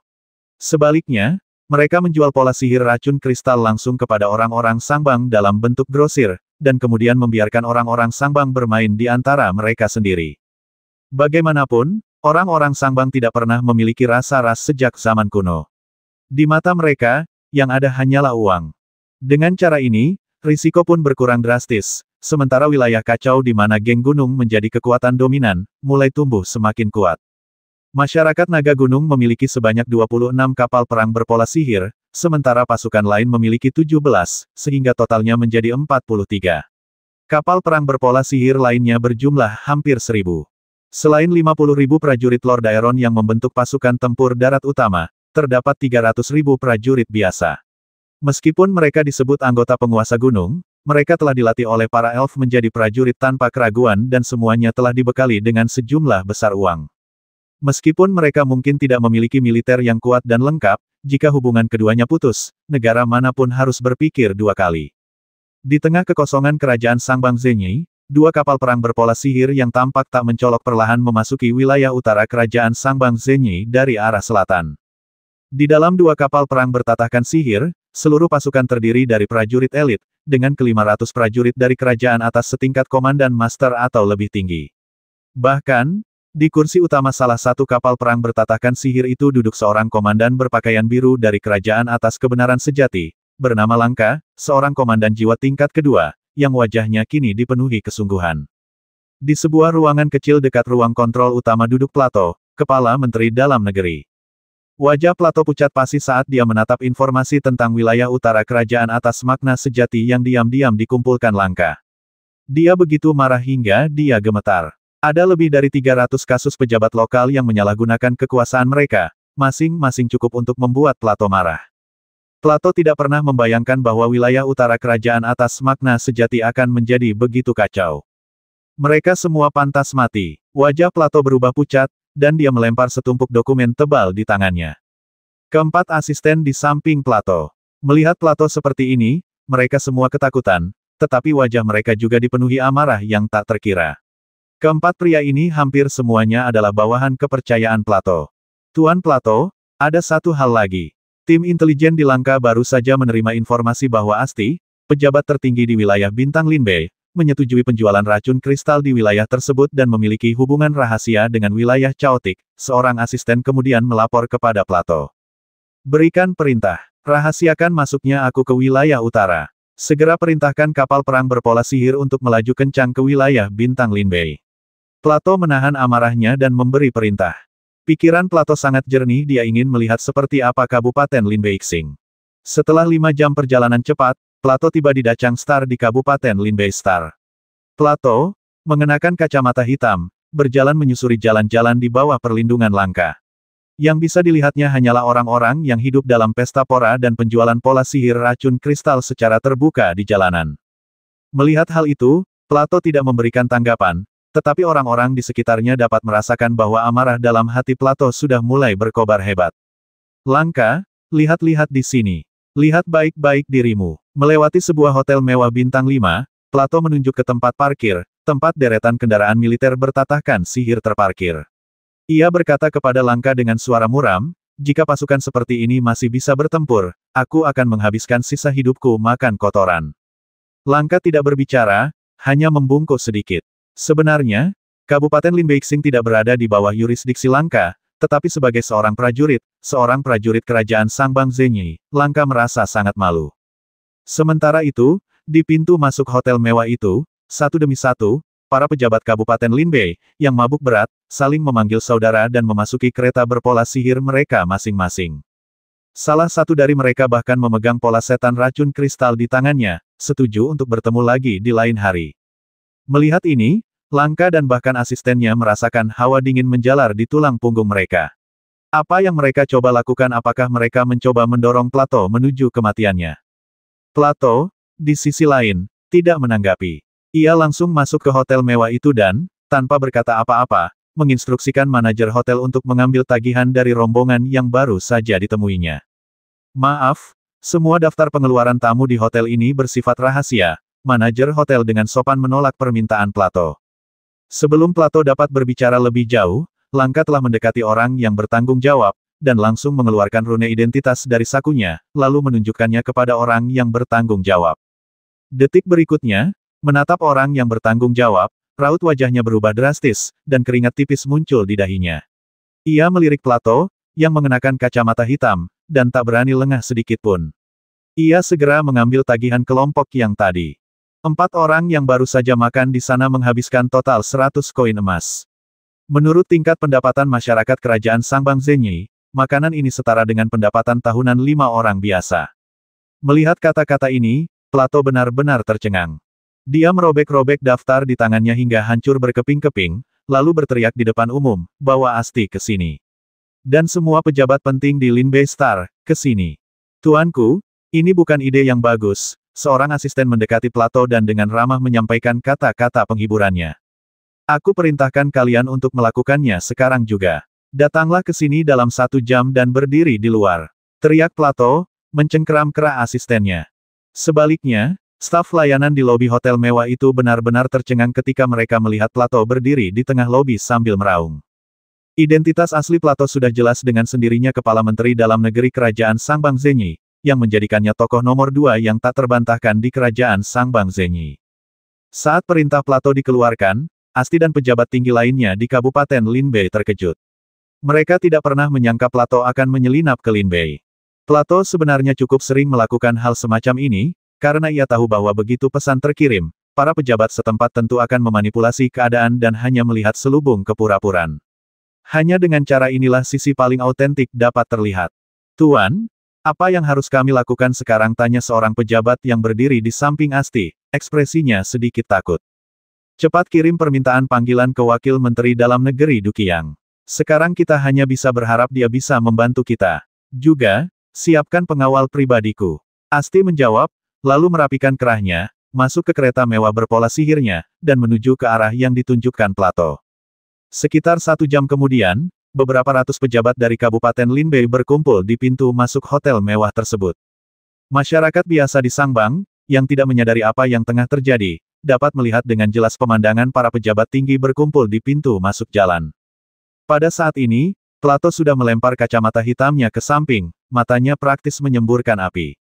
"Ini hari Kamis, jam 4 sore, dan kalian masih bekerja. Lihat wajah kalian, berapa banyak dari kalian yang benar-benar mengerjakan tugasnya?" teriak Plato dengan geram dari tangga. Para pejabat di bawah panggung berdiri diam, tak berani menanggapi. Mereka tahu betul seperti apa Plato keras kepala dan dikenal sebagai kanselir besi. Mereka hanya tidak menyangka Plato akan muncul di sini begitu tiba-tiba dan tanpa disadari siapapun. Seseorang baru saja menghabiskan 100 koin emas untuk sekali makan. Keterlaluan. Kalian ini siapa? Para pemimpin negara bintang omong kosong. Plato berdiri di tangga dan langsung mengumpat. Ia tak lagi tampak seperti Perdana Menteri yang bermartabat, ia hanyalah seorang pria tua yang pemarah. "Dan Asti, keluarlah kau," raung Plato kemudian. Ketika melihat Asti menghampirinya, Plato, tanpa berkata sepatah kata pun, menamparkan wajah Asti dengan keras di hadapan semua rakyat jelata di negeri atas, dan seketika meninggalkan 5 bekas jari di wajah Asti. "Apa-apaan kau bilang? Bukankah kau bilang tidak ada satupun rune sihir racun kristal di Kabupaten Linbei? Bukankah kau bilang Kabupaten Linbei damai dan makmur, bahwa daerah yang kacau itu telah sepenuhnya diredam?" "Buka mata guk-gukmu dan tunjukkan padaku apa ini," kata Plato sambil menendang beberapa kotak rune sihir racun kristal yang baru saja ditemukannya di hotel mewah itu. "Bo Yingxing mengalokasikan 5 miliar koin emas kepadamu setiap tahun untuk memerintah wilayah-wilayah yang kacau, dan kekacauan macam apa yang telah kau buat?" Plato meraung, hampir gila karena marah. Sebagai anggota kerajaan atas, Plato berharap kerajaan makna sejati dari kerajaan atas dapat bangkit, tetapi bagaimana mungkin ia bangkit? Kabar kegilaan Plato telah sampai ke telinga Duqiang, membuatnya sedikit menyipitkan mata dan memasang ekspresi dingin. Tanpa berkata apa-apa, ia langsung bangkit dan masuk ke kantor Haitinga. Haitinga sangat marah ketika mengetahui Plato telah menyerang para pejabat di depan rakyat jelata di negara bagian atas. Apa yang sedang dilakukan Plato kerajaan makna sejati baru beberapa tahun damai? Apakah dia akan membuat masalah lagi? Haitinga sendiri sangat menyadari betapa buruknya dampak mencaci maki pejabat di depan rakyat jelata. Orang pembawa sial, Plato, suruh dia kembali ke sini. Haitinga menghantamkan tinjunya ke meja dan berkata kepada Du Qiang. Baik, Yang Mulia. Du Qiang menjawab dan kemudian mengirimkan permintaan panggilan kepada Plato, tetapi balasan yang diterimanya adalah penolakan dingin dari Plato, yang menyatakan bahwa ia tidak akan pernah kembali ke Boying Star sampai kejahatan di Lin Bei Star County diselesaikan. Setelah mendengar jawaban Plato, Haitinga menjadi marah. Benar, kontribusi Plato terhadap kerajaan makna sejati tak tertandingi, dan kemampuannya luar biasa. Namun, ketidakpeduliannya yang terang-terangan terhadap otoritas Haitinga adalah sesuatu yang sama sekali tidak dapat ditoleransi oleh Haitinga. Peristiwa ini bertindak sebagai pemicu, yang menyulut ketegangan yang telah lama membara di antara keduanya. Orang menyebalkan macam apa Plato itu beri perintah Plato dipecat dan dibawa kembali kepadaku. Setelah muak, Haitinga mengeluarkan perintah yang menggemparkan ini dengan amarah yang meluap-luap. Du Qiang, di sisi lain, tidak dapat menahan diri untuk tidak menyeringai tipis sebelum mengeluarkan perintah Haitinga. Plato, yang murka, membeku di tempat setelah menerima perintah Haitinga. Ia tak pernah membayangkan bahwa setelah mendedikasikan sebagian besar hidupnya untuk kerajaan kebenaran sejati, ia akan berakhir seperti ini. Hanya 1 jam kemudian, berita pemecatan mendadak Plato menyebar ke seluruh jagat Tiger. Hampir tak seorang pun percaya bahwa Plato, yang dikenal sebagai kanselir besi, telah dipecat. Bahkan Federasi Apenini merasakan keterkejutan luar biasa dan sedikit penyesalan. Dapat dikatakan bahwa kerajaan Sangbang Zenyi telah mencapai titik ini sepenuhnya berkat Plato. Gayanya yang keras dan kejam telah membuatnya dihormati bahkan oleh musuh-musuhnya. 3 hari kemudian, Xiao Hong duduk di mejanya di kuil imam besar, mengamati status pencarian 7 kapal perang berpola sihir yang telah dikirim di layar cahaya. Hanya beberapa hari berlalu, armada pencari telah menemukan informasi tentang lebih dari 50 anggota ksatria pemakaman di seluruh alam semesta Tiger. Sebagian besar dari mereka selamat, dan Xiao Hong segera mengirimkan bantuan kepada sejumlah kecil Lord Aeronia yang sedang dalam kesulitan. Bos, sesuatu yang besar telah terjadi.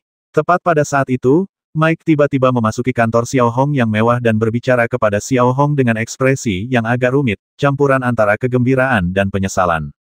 Bicaralah, ada apa? Tanya Xiao Hong santai, sambil membolak-balik data yang dikirim kembali oleh armada pencari tanpa mengubah ekspresinya.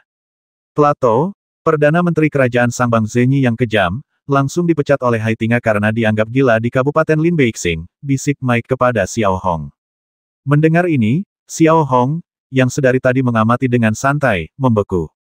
Tubuhnya menegang di tempat, lalu sorot matanya memancarkan penyesalan yang tak berujung. Meskipun merupakan musuh bebuyutan, Xiao Hong sangat menghormati Plato atas integritas dan kejujurannya. Aku tak pernah menyangka hari ini akan datang secepat ini. Xiao Hong perlahan berdiri, seolah mengungkapkan kekagumannya pada Plato. Bagaimana kabar Perdana Menteri Plato sekarang? Xiao Hong kemudian bertanya. Para pejabat kerajaan Sangbang Zenyi sangat membenci Plato dan semuanya ingin membasminya, tetapi Haitingjia, mengingat reputasi Plato yang termasyur, tidak mengeksekusinya melainkan menempatkannya dalam tahanan rumah. Tidak ada yang tahu persis di mana ia berada dalam tahanan rumah. Du Qiang telah mengambil alih semua pekerjaan Plato, jawab Mike. Du Qiang dia hanya orang biasa, tidak ada yang perlu dikhawatirkan. Xiao Hong tiba-tiba tersenyum dingin sepertinya semua rencana yang kubuat sebelumnya harus dimajukan. Tepat pada saat itu, rune sihir komunikasi Xiao Hong tiba-tiba bergetar, meminta panggilan dari elf. Peri, apa itu? Setelah panggilan tersambung, Xiao Hong bertanya. Kami baru saja menerima informasi bahwa Haitinga telah mengeluarkan perintah langsung untuk mencopot Asti dari semua jabatannya dan membasmi abis perkumpulan naga gunung dan semua pasukan di wilayah yang kacau dalam waktu 1 bulan, lapor elf, yang mengenakan seragam perkumpulan naga gunung, kepada Xiao Hong. Dia tidak tampak galak, melainkan agak bingung. Dulu di Gugus Rela, elf dan Plato adalah teman dekat, dan sekarang Plato tampaknya mengalami musibah yang sama dengan elf, jadi wajar saja suasana hati elf sedang buruk. Aku ingin tahu apa rencana elf. Xiao Hong bertanya balik. Kalau mau aman, kita bisa pakai trik lama dari zona chaotic dan pindahkan semua anggota geng dan fasilitas kita ke negara-negara serikat berba baru, seperti Natsu dan Desai. Dengan begitu, kerajaan atas kebenaran sejati dan bahkan serikat kebenaran merah hanya bisa pasrah. Setelah badai berlalu, kita bisa menyuap kepala wilayah bintang mereka berikutnya dan pulang dengan angkuh, jawab Elf. Tidak, kali ini kita harus lebih tangguh. Aku sudah tahu bahwa wilayah bintang Linbei hanya memiliki 32 kapal perang berpola sihir. Kekuatan tempur wilayah Chaotic sepenuhnya mampu menandingi wilayah bintang Linbei. Lagi pula, para prajurit wilayah bintang Linbei malas dan tidak teanisir. Sekarang aku perintahkan kalian untuk memimpin seluruh armada wilayah Chaotic untuk memimpin penjarahan armada dan pangkalan militer utama wilayah bintang Linbei sebelum kerajaan Hulu Zenyi bergerak, lalu mundur ke wilayah kerajaan Nas. Xiao Hong merenung sejenak, lalu memberi perintah dengan nada tegas. Faktanya, setelah memiliki lebih dari 100 kapal perang berpola sihir dan dengan dukungan dua negara antar bintang Jiexia dan Shangzi, Xiao Hong telah memiliki modal untuk menantang kerajaan Sangbang Zenyi. Lebih penting lagi, dengan pemecatan plato dan keadaan wilayah bintang Linbei yang terus berubah, pasukan Linbei dilemahkan oleh pola sihir racun kristal. Ini adalah kesempatan sempurna untuk mengambil inisiatif dan meraup keuntungan besar. Satu hal lagi yang perlu diingat, tangkap semua kapal perang berpola sihir milik kerajaan Sangbang Zenyi, tapi jangan hancurkan. Gunakan taktik serangan mendadak dan cobalah untuk mengalahkan wilayah bintang Linbei dalam sehari, lanjut Xiao Hong. Di sisi lain, Elf hanya bisa menyeringai ketika mendengar rencana berani Xiao Hong. Namun, setelah mengamati lebih dekat, ia menyadari bahwa ini memang kesempatan bagus untuk memberikan pukulan telak bagi kerajaan Sangbang Zenyi. Dimengerti, aku akan segera menyusun rencana dan mengumpulkan armada. Kita berencana melancarkan serangan mendadak ke Kabupaten Linbei dalam 20 jam. Tapi, aku penasaran siapa yang akan ditunjuk sebagai komandan tempur antar bintang untuk pertempuran antar bintang ini, tanya Elf kemudian. Aku sudah punya rencana, dan aku akan memberitahumu dalam 6 jam, jawab Xiao Hong. Setelah sekitar 10 menit berdiskusi, Xiao Hong, yang kontaknya terputus, segera mengirim permintaan panggilan ke Jianaikin. Saat ini, Ganaikin sedang mendiskusikan akuisisi kapal induk berpola sihir dengan An Zengnan, komandan berseragam merah Federasi Olimpiade Utara, melalui pola sihir informasi. Faktanya, Federasi Olimpiade Utara hanya memiliki 2 kapal induk berpola sihir, yang secara teori cukup memadai. Namun, harga yang ditawarkan negara bebas Shangzi sungguh menggiurkan. Yang diinginkan Ganechen adalah Giant, yang sudah lama ia idam-idamkan. Giant adalah kapal induk berukuran sedang yang baru beroperasi dengan Federasi AO Utara kurang dari 5 tahun dan mampu mengangkut total 9.000 pesawat tempur dan drone berpola sihir. Masalah yang sedang dibahas keduanya adalah apakah 70 miliar koin emas tersebut mencakup 3.000 pesawat tempur berpola sihir dan 6.000 drone. Seperti yang telah disebutkan sebelumnya, harga pesawat tempur berpola sihir antar bintang berbasis kapal induk cukup tinggi. Pada titik ini, Ganachin bersikeras bahwa kesepakatan senilai 70 miliar dolar itu mencakup jet tempur berpola sihir, drone, dan seperangkat peralatan lengkap. Jika tidak, ia akan mengubah targetnya dan berdagang dengan negara lain. Benar, Ganejin punya uang di sakunya sekarang, tapi tidak sampai menjadi orang yang mudah tertipu.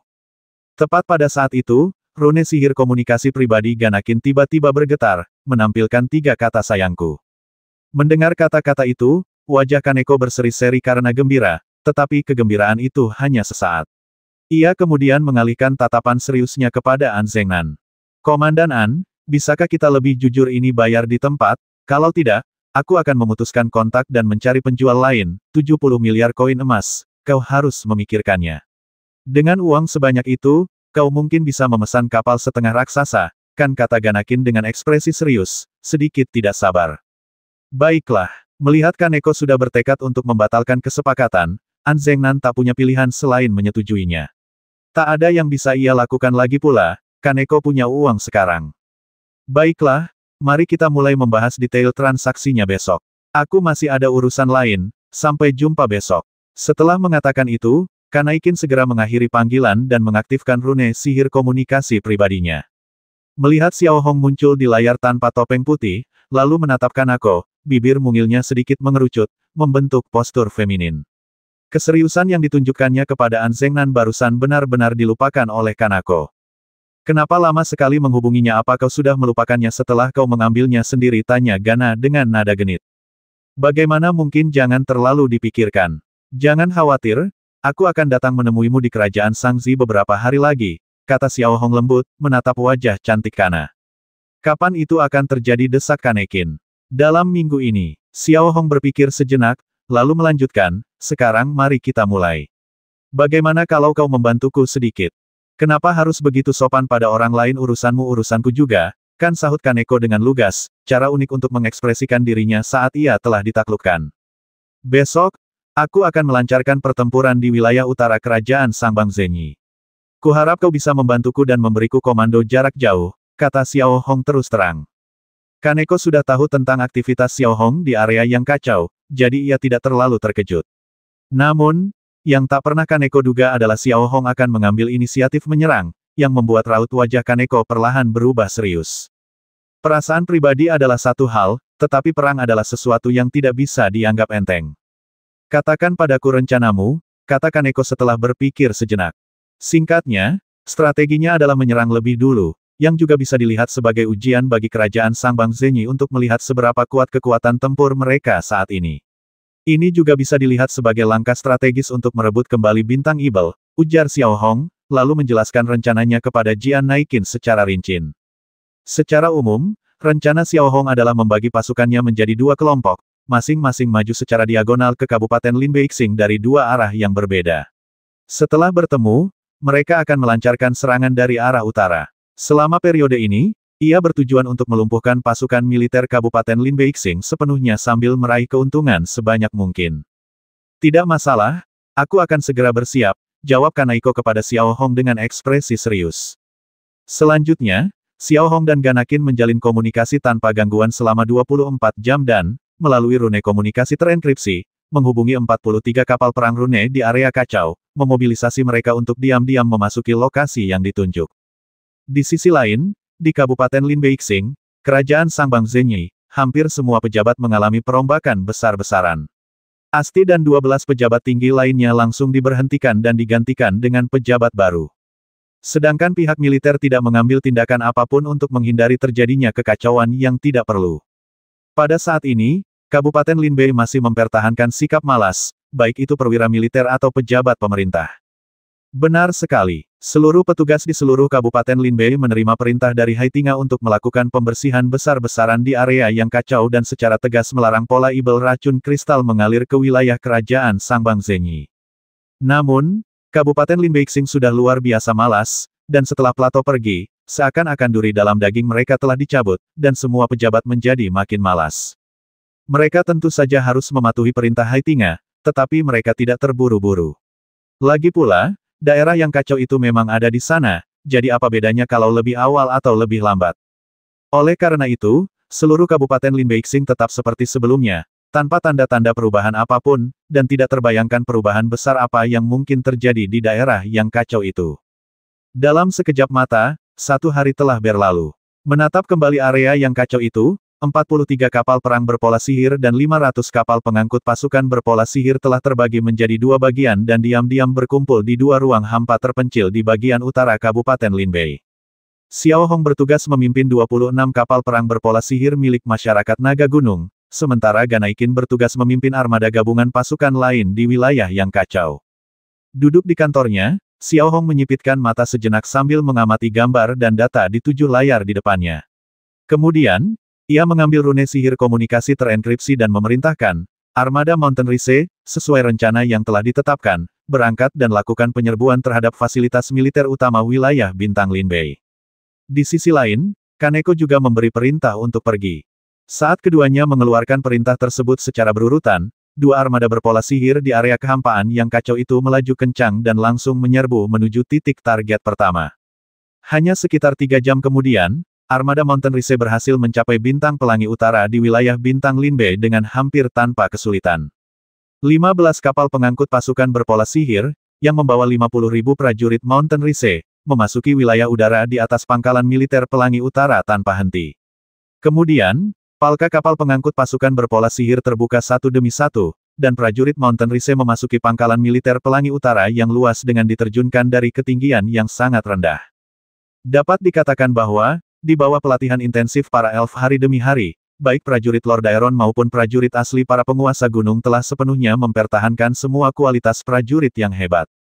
Pangkalan militer Beihong terletak di belahan bumi utara bintang Beihong.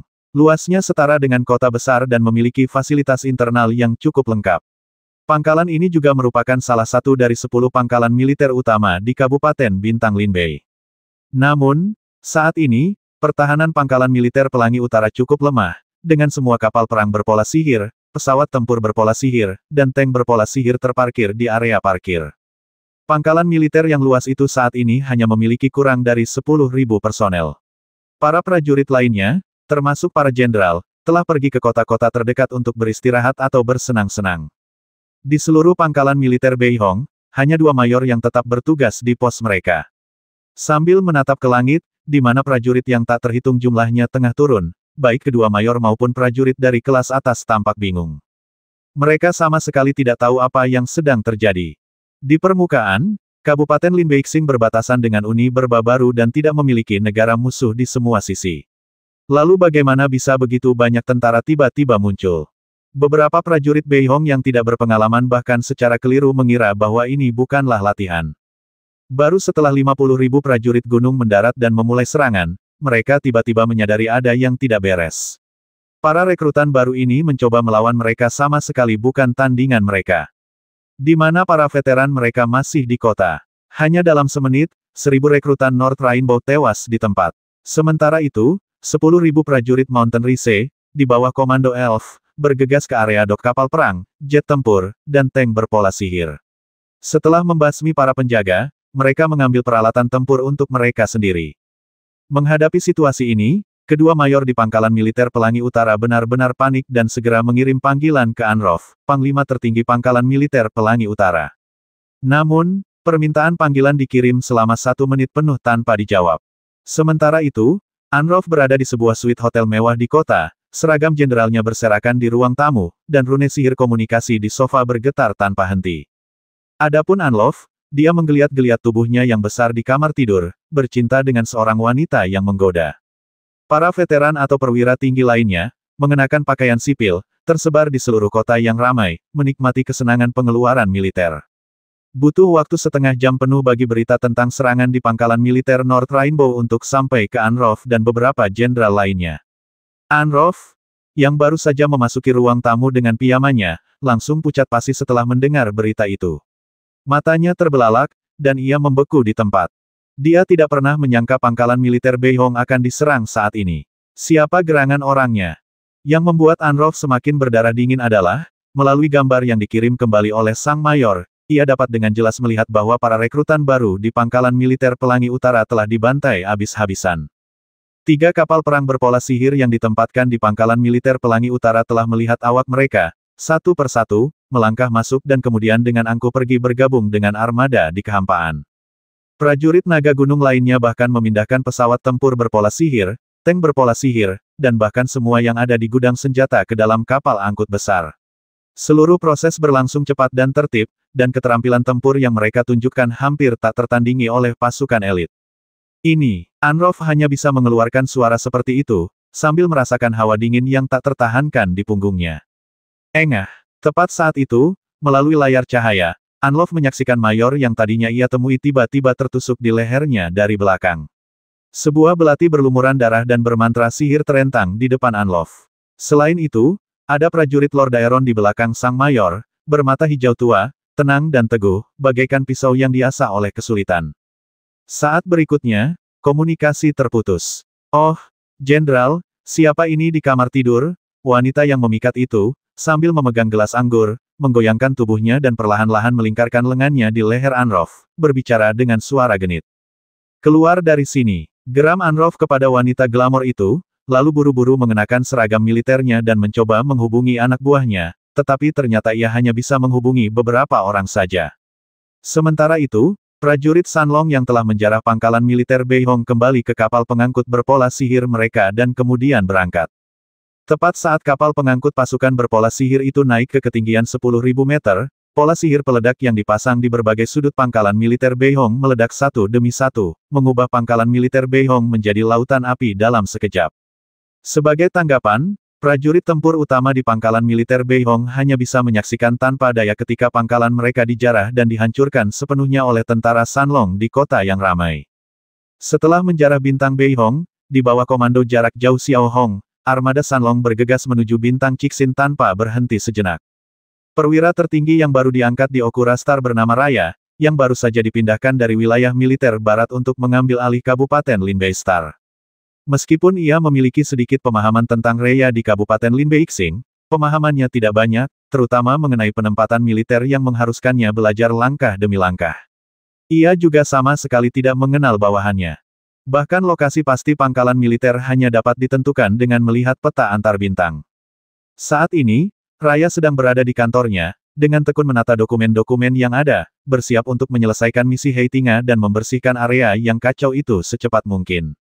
Namun, Raya juga menyadari betul bahwa setelah lebih dari 100 tahun pembangunan, wilayah yang kacau itu telah berakar kuat, membentuk peradaban unik yang wilayahnya mencakup 2 aliansi besar dan 5 negara, sehingga membuat situasinya menjadi cukup kompleks. Namun, tepat ketika Raya sedang menyusun rencana untuk membersihkan area yang kacau itu, serangkaian ketukan mendadak tiba-tiba terdengar di pintu. Sesaat kemudian, asisten Raya bergegas masuk dengan panik. Tuan Raya, sesuatu yang mengerikan telah terjadi. Pangkalan militer Pelangi Utara baru saja diserang oleh armada masyarakat Naga Gunung. Seluruh pangkalan militer Pelangi Utara rata dengan tanah, dan kerugiannya sangat besar. Ketika Raya, yang tengah mempelajari peta Kabupaten Linbei Xing, mendengar ini, raut kebingungan melintas di wajahnya, diikuti oleh ketidakpercayaan. Apa katamu? Raya tiba-tiba mengangkat kepalanya dan bertanya dengan tidak percaya. Pangkalan militer Beihong menderita kerugian besar akibat serangan oleh kelompok Sanlong, asisten itu mengulangi. Bagaimana mungkin pangkalan militer Beihong punya 50.000 tentara? Bagaimana mungkin pangkalan itu dijarah oleh masyarakat Sanlong? Tanya Leia retoris. Saat kejadian, Jenderal Anrov dan seluruh pasukan utamanya berada di kota-kota dekat pangkalan militer. Kabarnya, Anrov berada di sebuah hotel mewah saat itu, tetapi kami tidak tahu persis apa yang sedang dilakukannya, kata asisten itu sambil menyeka keringat di dahinya. Bahkan sekarang, dia masih tidak percaya bahwa masyarakat Sanlong akan mengambil inisiatif untuk menyerang Kabupaten Linbei Xing saat ini, dan dengan skala besar dan pengerahan taktis yang begitu teanisasi dengan baik, memberikan kesan bahwa mereka bukan lagi gerombolan perusuh seperti dulu. Mendengar laporan asistennya, raut wajah Raya berubah berkali-kali. Ia sudah tahu bahwa para petugas di Kabupaten Linbei Xing selalu malas, tetapi ia tak pernah menyangka mereka menjadi begitu malas dan dekaden. Pecat Anrov dari jabatannya saat ini juga dan masukkan dia ke penjara militer karena lalai menjalankan tugas. Perintahkan juga armada terdekat untuk segera berlayar mengepung dan memusnahkan armada Sanlong. Raya merenung sejenak, lalu memberi perintah tegas. Namun, tepat saat Raya memberi perintah ini, asisten lain tiba-tiba masuk, matanya juga dipenuhi ketakutan. Tuan Raya, pangkalan militer Wang Zhen di barat laut Kabupaten Linbei telah diserang oleh armada gabungan dari wilayah yang kacau. Seluruh pangkalan militer telah rata dengan tanah, lapor asisten itu kepada Raya. Situasinya sudah sangat jelas. Wilayah yang kacau memanfaatkan penyerahan Kabupaten Linbei Xing yang tidak stabil untuk melancarkan serangan besar-besaran ke Kabupaten Linbei Xing. Begitu memikirkan hal itu, Raya langsung membeku di tempat, wajahnya berubah pucat pasi. Terutama setelah mengetahui bahwa pasukan antar bintang di daerah bintang Linbei tidak sebanding dengan daerah kacau, implikasinya jelas terlihat armada daerah kacau dapat dengan angkuh menerobos kekosongan daerah bintang Linbei dan kemudian memusatkan pasukan unggul mereka satu demi satu untuk menjarah berbagai pangkalan militer. Yang lebih kritis lagi, tidak jelas siapa yang punya ide ini, tetapi zona caotik membawa anggota kru tambahan. Ini berarti setiap kali kapal perang berpola sihir dicegat, kapal tersebut langsung membentuk kekuatan antar bintang dan dikerahkan untuk menyerang wilayah bintang Linbei. Awalnya bermaksud membersihkan daerah yang kacau, Kabupaten Linbei Xing malah diserang terlebih dahulu oleh daerah yang kacau, yang memanfaatkan momen paling rentan di Kabupaten Linbei Xing dan melancarkan serangan mendadak. Gaya militer yang longgar di Kabupaten Linbei telah menempatkan daerah tersebut dalam posisi yang sepenuhnya pasif. Melihat gambar di dua layar yang baru saja ditayangkan, wajah Raya memucat-pucat pasi. Kedua armada di area yang kacau itu bagaikan dua bilah tajam, menembus wilayah bintang Linbei dan langsung menuju bintang Dachang, bintang inti wilayah bintang Linbei. Raya kini bersemangat untuk mengambil alih komando, tetapi karena baru menjabat kurang dari sehari, dan masih belum sepenuhnya memahami distribusi pasukan di Kabupaten Linbei Xing, ia bingung bagaimana cara menangani wilayah yang tiba-tiba kuat dan kacau itu. Seolah-olah mereka hanya bisa menyaksikan tanpa daya ketika wilayah yang kacau itu secara efisien menghancurkan satu pangkalan militer demi satu pangkalan militer. Bahkan beberapa pangkalan militer telah kehilangan kontak dengan komandan mereka. Faktanya, setelah hampir 100 tahun kekacauan di wilayah tersebut, kekuatan militer Kabupaten Linbeixing telah membusuk hingga ke akar-akarnya. Biasanya, wilayah ini tampak normal, tetapi hanya dengan sedikit kekuatan eksternal, Kabupaten Linbeixing runtuh total. Dibandingkan dengan wilayah militer timur, wilayah militer selatan, atau bahkan wilayah inti di masa lalu, wilayah ini jauh lebih lemah.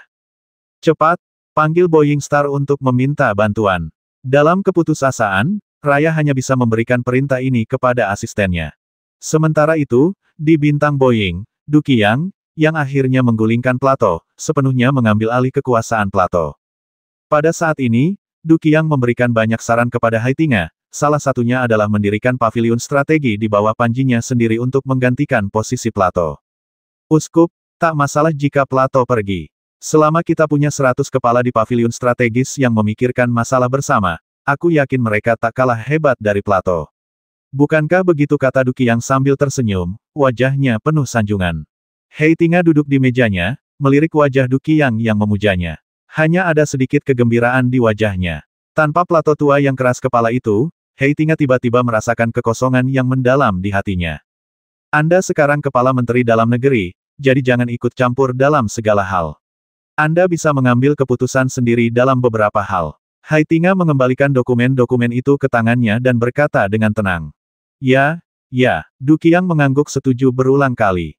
Namun, pada saat itu, rune sihir komunikasi Haitingen tiba-tiba bergetar hebat, meminta panggilan dari Raya, wali kota Linbei Star County yang baru dilantik. Wali kota Raya Star, ada apa sampai Anda mengirimkan permintaan panggilan pada jam segini dan bagaimana operasi penanggulangan daerah rawan bencana berjalan, tanya Haitingen dengan ekspresi agak dingin setelah panggilan tersambung. Sejak insiden Plato, wilayah yang kacau itu telah menjadi perhatian utama bagi Haitingen, dan harus dihilangkan. Melapor kepada uskup, situasinya telah berubah. Tepat ketika saya sedang berusaha sebaik mungkin untuk mengatur ulang pasukan, 43 kapal perang berpola sihir berkumpul di wilayah yang kacau dan tiba-tiba melancarkan serangan besar-besaran ke wilayah bintang Linbei. 5 jam telah berlalu, dan mereka telah menghancurkan 4 pangkalan militer besar dan membantai 50.000 tentara kerajaan atas. Sekarang, kedua armada itu semakin dekat ke arah bintang Dacang. Raya melapor kepada Haitingen dengan raut wajah ngeri, matanya dipenuhi ketakutan. Apa, seru Haitingen tiba-tiba, matanya yang sebelumnya muram melebar karena tidak percaya. 50.000 pasukan dibantai dalam 5 jam. Apa yang dilakukan pasukan Kabupaten Linbeixing? Haitingen memaksakan kata-kata itu dengan gigi terkatup, amarahnya perlahan terpancar di wajahnya. Awalnya, gerombolan di daerah kacau itu adalah mangsanya, tapi sekarang gerombolan itu berani menyerang pangkalan militer kerajaan Sangbang Zenyi secara sembrono, dan para prajurit Linbei dihajar habis-habisan oleh gerombolan itu. Masih berani minta tolong? Kabupaten Linbei punya pasukan 500.000 orang, dan kalian dipukuli habis-habisan oleh gerombolan. Apa yang kalian minta tolong? Haitingen akhirnya meledak marah. Sekarang dia akhirnya bisa memahami kemarahan Plato saat itu. Melihat wajah Haitingen berubah menjadi hijau, dan wajah Raya berubah pucat pasi, dia merasakan ketakutan sekaligus kesedihan. Uskup, Anda tidak bisa sepenuhnya menyalahkan saya. Saya baru menjabat sehari. Wilayah Linbei Star benar-benar kacau karena jauh dari Boeing Star. Bahkan ketika pangkalan militer Beihong diserang, Anlov masih bersenang-senang di hotel mewah. Wilayah Linbei Star sama sekali tidak punya semangat juang. Jawab Leia, mengumpulkan keberaniannya. Aku tidak butuh penjelasan apapun. Padahal baru sehari menjabat, kau ini idiot atau tolol, sungguh memalukan 500.000 orang dibawa ke negara bagian ini oleh gerombolan. Singkatnya, kalau kau tidak bisa menangani kekacauan ini, aku akan mengadilimu di pengadilan militer. Haitingen melotot dan meraung. Setelah mengatakan itu, Haitingen yang geram langsung memutus komunikasi dan menggebrak meja. Berdiri di samping, Du Qiang, melihat penampilan Haitingen, memutar bola matanya yang bulat sedikit, lalu dengan ramah menasihati, Yang Mulia, mohon jaga kesehatan Anda demi rakyat kerajaan Sangbang Zenyi. Namun, saya yakin wilayah Chaotic hanya berpura-pura arogan. Dibandingkan dengan raksasa kerajaan Sangbang Zenyi, ia tak lebih dari biji wijen di atas panekuk. Tak ada gunanya marah hanya karena tempat sekecil ini. Saran pribadi saya adalah segera kirim armada dari dua negara bintang tetangga untuk memperkuat negara bintang Linbei. Setelah situasi stabil, kita bisa melancarkan serangan besar-besaran terhadap wilayah Chaotic untuk menunjukkan kekuatan Sangbang. Melihat Du Qiang mengatakan ini, Hai Tingqiang menahan amarahnya dan segera mulai mengatur rencana bala bantuan. Namun, pada saat itu, muncul masalah mendesak. Dua negara bintang lainnya membutuhkan setidaknya 1 hari penuh untuk mengumpulkan kekuatan yang cukup untuk menghadapi armada di wilayah yang kacau. Dalam waktu tersebut, fasilitas militer utama Kabupaten Linbei kemungkinan besar sudah hancur total. Tanpa ragu, dalam pertempuran ini, Xiao Hong dengan tegas memahami kelemahan Kabupaten Linbei, dan juga mengumumkan bahwa daerah yang kacau itu telah mulai berubah dari menyelinap menjadi terlibat dalam pertempuran sesungguhnya dengan kerajaan Sangbang Zenyi. Berada di bintang Mengjia, Xiao Hong memandangi armadanya yang telah bertambah dari 26 menjadi 33 kapal. Ekspresinya tetap tenang, tanpa sedikit pun kegembiraan atau kebanggaan. Ia duduk tegak di kursi kayu mewah dan sekali lagi mengeluarkan perintah melalui rune sihir komunikasi. 33 kapal perang rune sihir itu terbagi menjadi 3 armada dan mulai mengepung dan memusnahkan bintang Dachang. Di sisi lain, Kanaikin, yang baru saja menghancurkan pangkalan militer besar, juga mengeluarkan perintah serupa untuk mengepung bintang Dachang dari barat. Tujuannya jelas melenyapkan bintang inti Kabupaten Bintang Linbei dan semua pejabat tinggi Kabupaten Linbei. Ini akan menghancurkan sepenuhnya sistem komando yang belum sepenuhnya dibangun di Kabupaten Linbei Xing, yang akan membuat Kabupaten Linbei Xing tidak dapat pulih setidaknya selama 3 hingga 5 tahun. Namun, ini bukanlah tujuan sebenarnya dari Xiao Hongzhen. Hanya 5 jam kemudian, armada kacau, yang hampir sepenuhnya membersihkan pangkalan militer besar di Kabupaten Beixing, telah memblokir semua jalan keluar dari sistem bintang Dachang. Duduk di kantornya, ekspresi Rea pucat pasi. Memang bakat Raya tidak luar biasa, tapi dia juga tidak bodoh. Sayang sekali pasukan Linbei Star County sudah busuk sampai ke akar-akarnya. Hampir tidak ada prajurit yang bisa bertarung langsung dan penuh darah serta nyali. Semua jenderal hanya tahu cara menikmati kesenangan. Mereka terus mengatakan bahwa daerah yang kacau itu penuh dengan kekacauan. Jadi, apa sebenarnya pasukan Linbei itu? Sekalipun Otto dan Elf diikat bersama pada titik ini, itu tidak akan ada gunanya dalam menghadapi area yang kacau, karena tidak ada seorang pun yang akan melaksanakan perintah setelah diberikan. Melihat armada besar di area yang kacau mendekati bintang Dachang di layar cahaya, Raya tidak memilih untuk melarikan diri. Bahkan, kalaupun ia melarikan diri, kemana ia bisa lari? Armada penyihir perak di tata bintang gudang besar, jangan melawan, menyerahlah.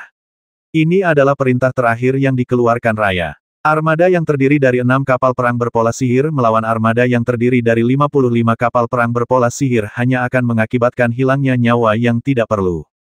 Raya kini benar-benar putus asa, jadi dia memutuskan untuk menyerah dan membiarkan situasi berjalan sebagaimana mestinya. Hal terburuk yang bisa terjadi adalah kematian. 800.